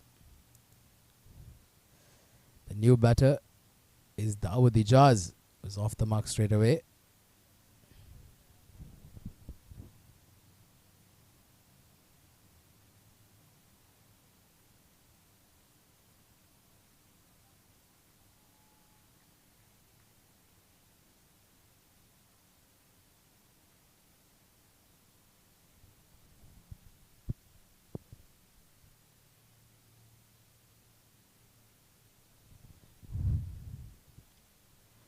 One for 2, 2.4 overs. Played off the back foot nicely, straight to the point fielder. Very technically correct Shahan Akram. He's got a good technique. He's got a good head on his shoulders. Gems Education, after losing 2 wickets, they'll have to perhaps think out of the box as to how and what they can do in order to counter circumstances. They've lost 2 wickets here now. Last ball coming up. Well, dot ball to end the over. 5 runs coming off that over from Saqib Mahmood. Gems Education 21 for 2 at the end of the third.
Rohit starting the second over with a wide. There was a wide way down the offside that the wicketkeeper almost collected it at the level of the first slip there.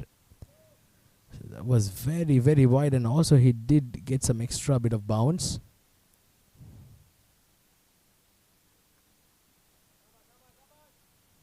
This has been a good comeback from the Vision Shipping after being taken apart by Taimur Ali in that first over for 3 boundaries, and since then they've slightly put the lid on things.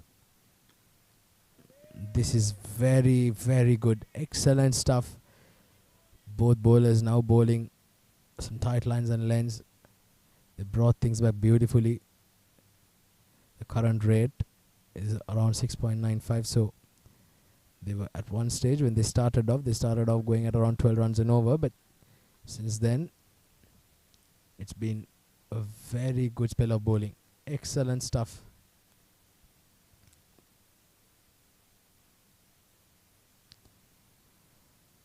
Oh, once again, very close to that outside edge. Dawood once again fishing on that ball. Outside off. Lucky to still be out there.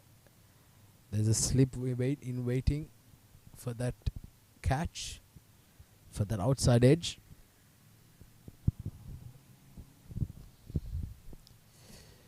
They've got a short fine leg. Slip. They've also got a gully, a point, covers, a mid off, a mid on. They've got one in the deep square leg region and one on the deep third man. Well, that looks it was a bit high. Rohit is a tall lad. You will give that bit of extra bounce. And with that high arm action, very difficult to get for an LBW decision. Just look at that once again. Yeah, that was way too high. Hit on top of the flap of the front pad of Dawood Ijaz. Rohit has been on point. He's been very, very tight now. This is a very good recovery. Good comeback from the vision shipping after that expensive first over.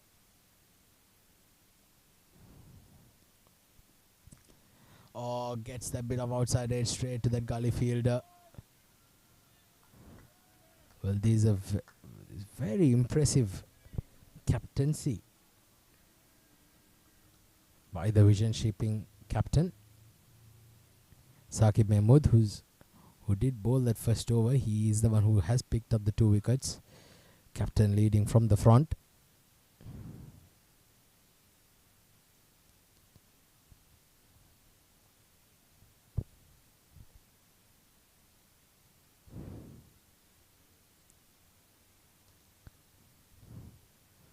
Oh, this time again, it's been called a wide. I think that was a bit too harsh.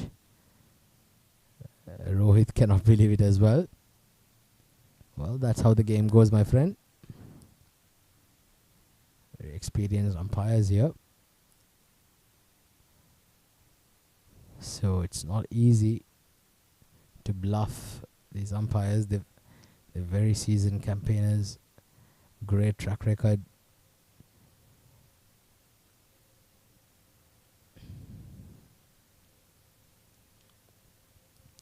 Two more balls to go, 23 on the board. Comes down the track. But once again, a very good delivery from Rohit. Swinging it into the right hand this time towards that block hole. I think Dawood Ijaz almost yorked himself there by coming down the track.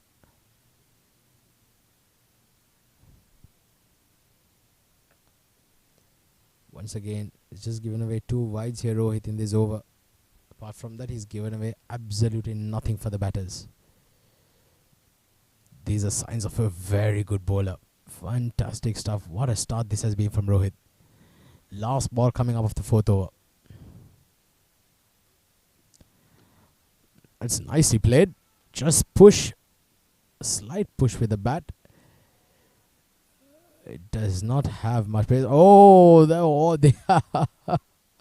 what happened out there? Both fielders converging on that ball.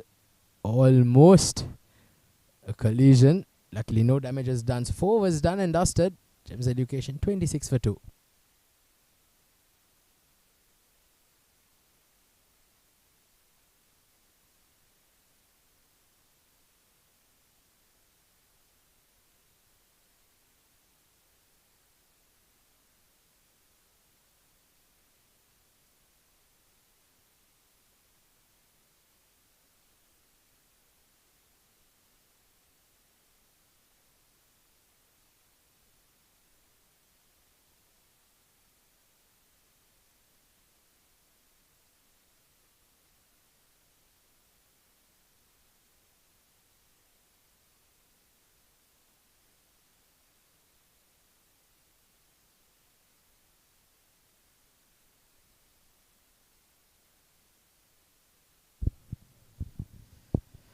So 26 for 2, 4 overs done.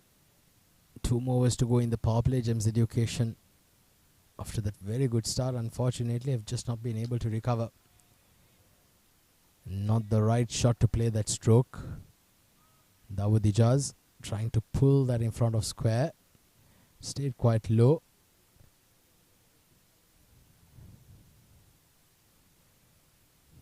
Saqib Mahmood slightly expensive, but majority of that runs, 13 of that came off that first over he bowled to Taimur Ali, who played 3 glorious boundaries of his spell. But since then he's come back quite well, the skipper. Comes down the track, hits him over that cover region. Again he's running away to the boundary and just covered it. There's a chance for a run out, but a wide throw from the fielder in the deep enabled them to get it easy. They needed a good throw from the boundary line, and if had he done that, the batters looked like they were struggling at one stage. Finally, no damage is done. Good stroke there by Dawood Ijaz coming down the track. Having a positive intent here, but they just got to be careful to not lose more wickets. This time he got the hit the cocks out of that. Beautiful shot from Dawood Ijaz off the middle of the bat, and that went sailing into the over the boundary ropes. Dawood Ijaz moves on to 12, and look at that. Oh, full extension of the arms, and well, you cannot hit sweeter than that. That was a brilliant shot from Dawood Ijaz. He moves on to 12 of 10 runs now, 10 balls now. Gems Education getting the first 6 of the innings that has come off Dawood Ijaz's bat. They need a lot more. They need a big partnership here. 14 so far between these two. Dawood Ijaz doing the majority of the scoring. Comes down the track again. Which, oh, that's very ordinary to say the least. Once again, bit of an effort should have been put there by the middle fielder. 35 for 2. 4.4 overs, 2 more balls to go to end the over.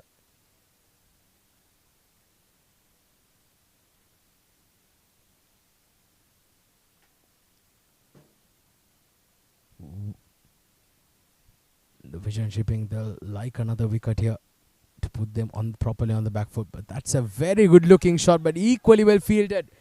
Very good effort there by Mohammad Nadeem at the point. He just ran it across and just made sure that he did not let through that, because had that gone through, that would have been a boundary for the taking. Very good fielding there. Vision Shipping showing us why they've been rated amongst the best in the business.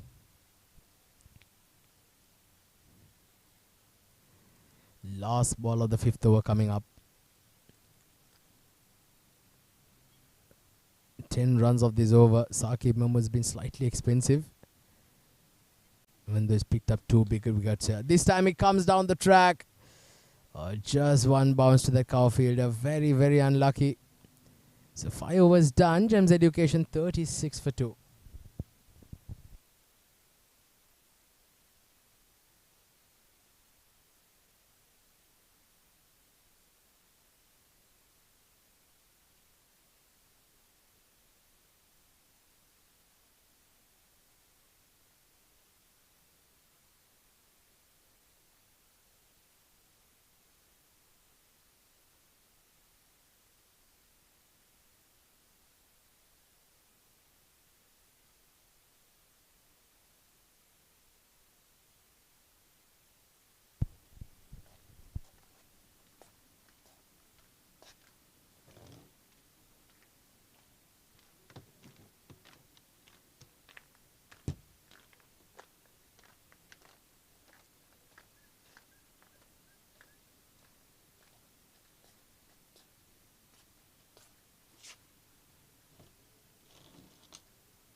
Shahbaz Ali into the attack to bowl the final over of the power play.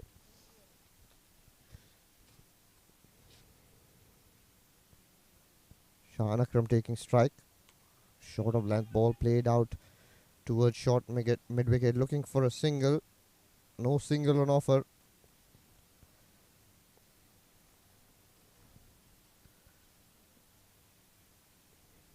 Gems haven't been able to get away in this power play, courtesy some very good bowling here by Vision Shipping. Saqib Mahmood slightly expensive, beg your pardon, slightly expensive today.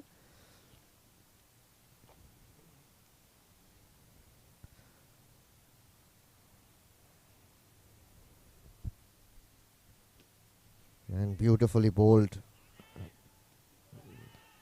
Brilliantly fielded, a ricochet off the stumps. Gives them 2 runs. But it was very well fielded. Can't do anything about those things. He had to have a shy at the stumps. Shahan Akram did look like he had gone quite a way down the wicket. Straight away Dawood Ijaz calls him to have a chat, telling him just to calm his nerves. Probably telling him to not give away a wicket for just 1 run.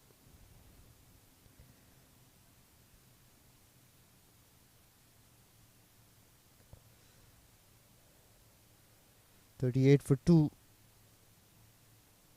Gems Education. Another beautiful ball. We haven't seen any movement from Shahbaz Ali so far.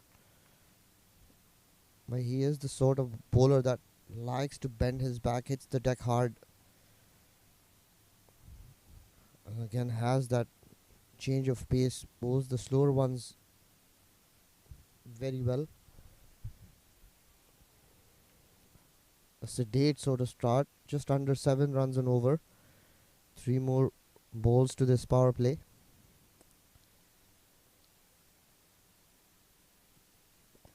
Shahbaz Ali pitches this shorter of good length, climbs and skids on to Shahan Akram. Gets him on that finger perhaps. Very skiddy customer, Shahbaz Ali. Doesn't bowl off a very long run up.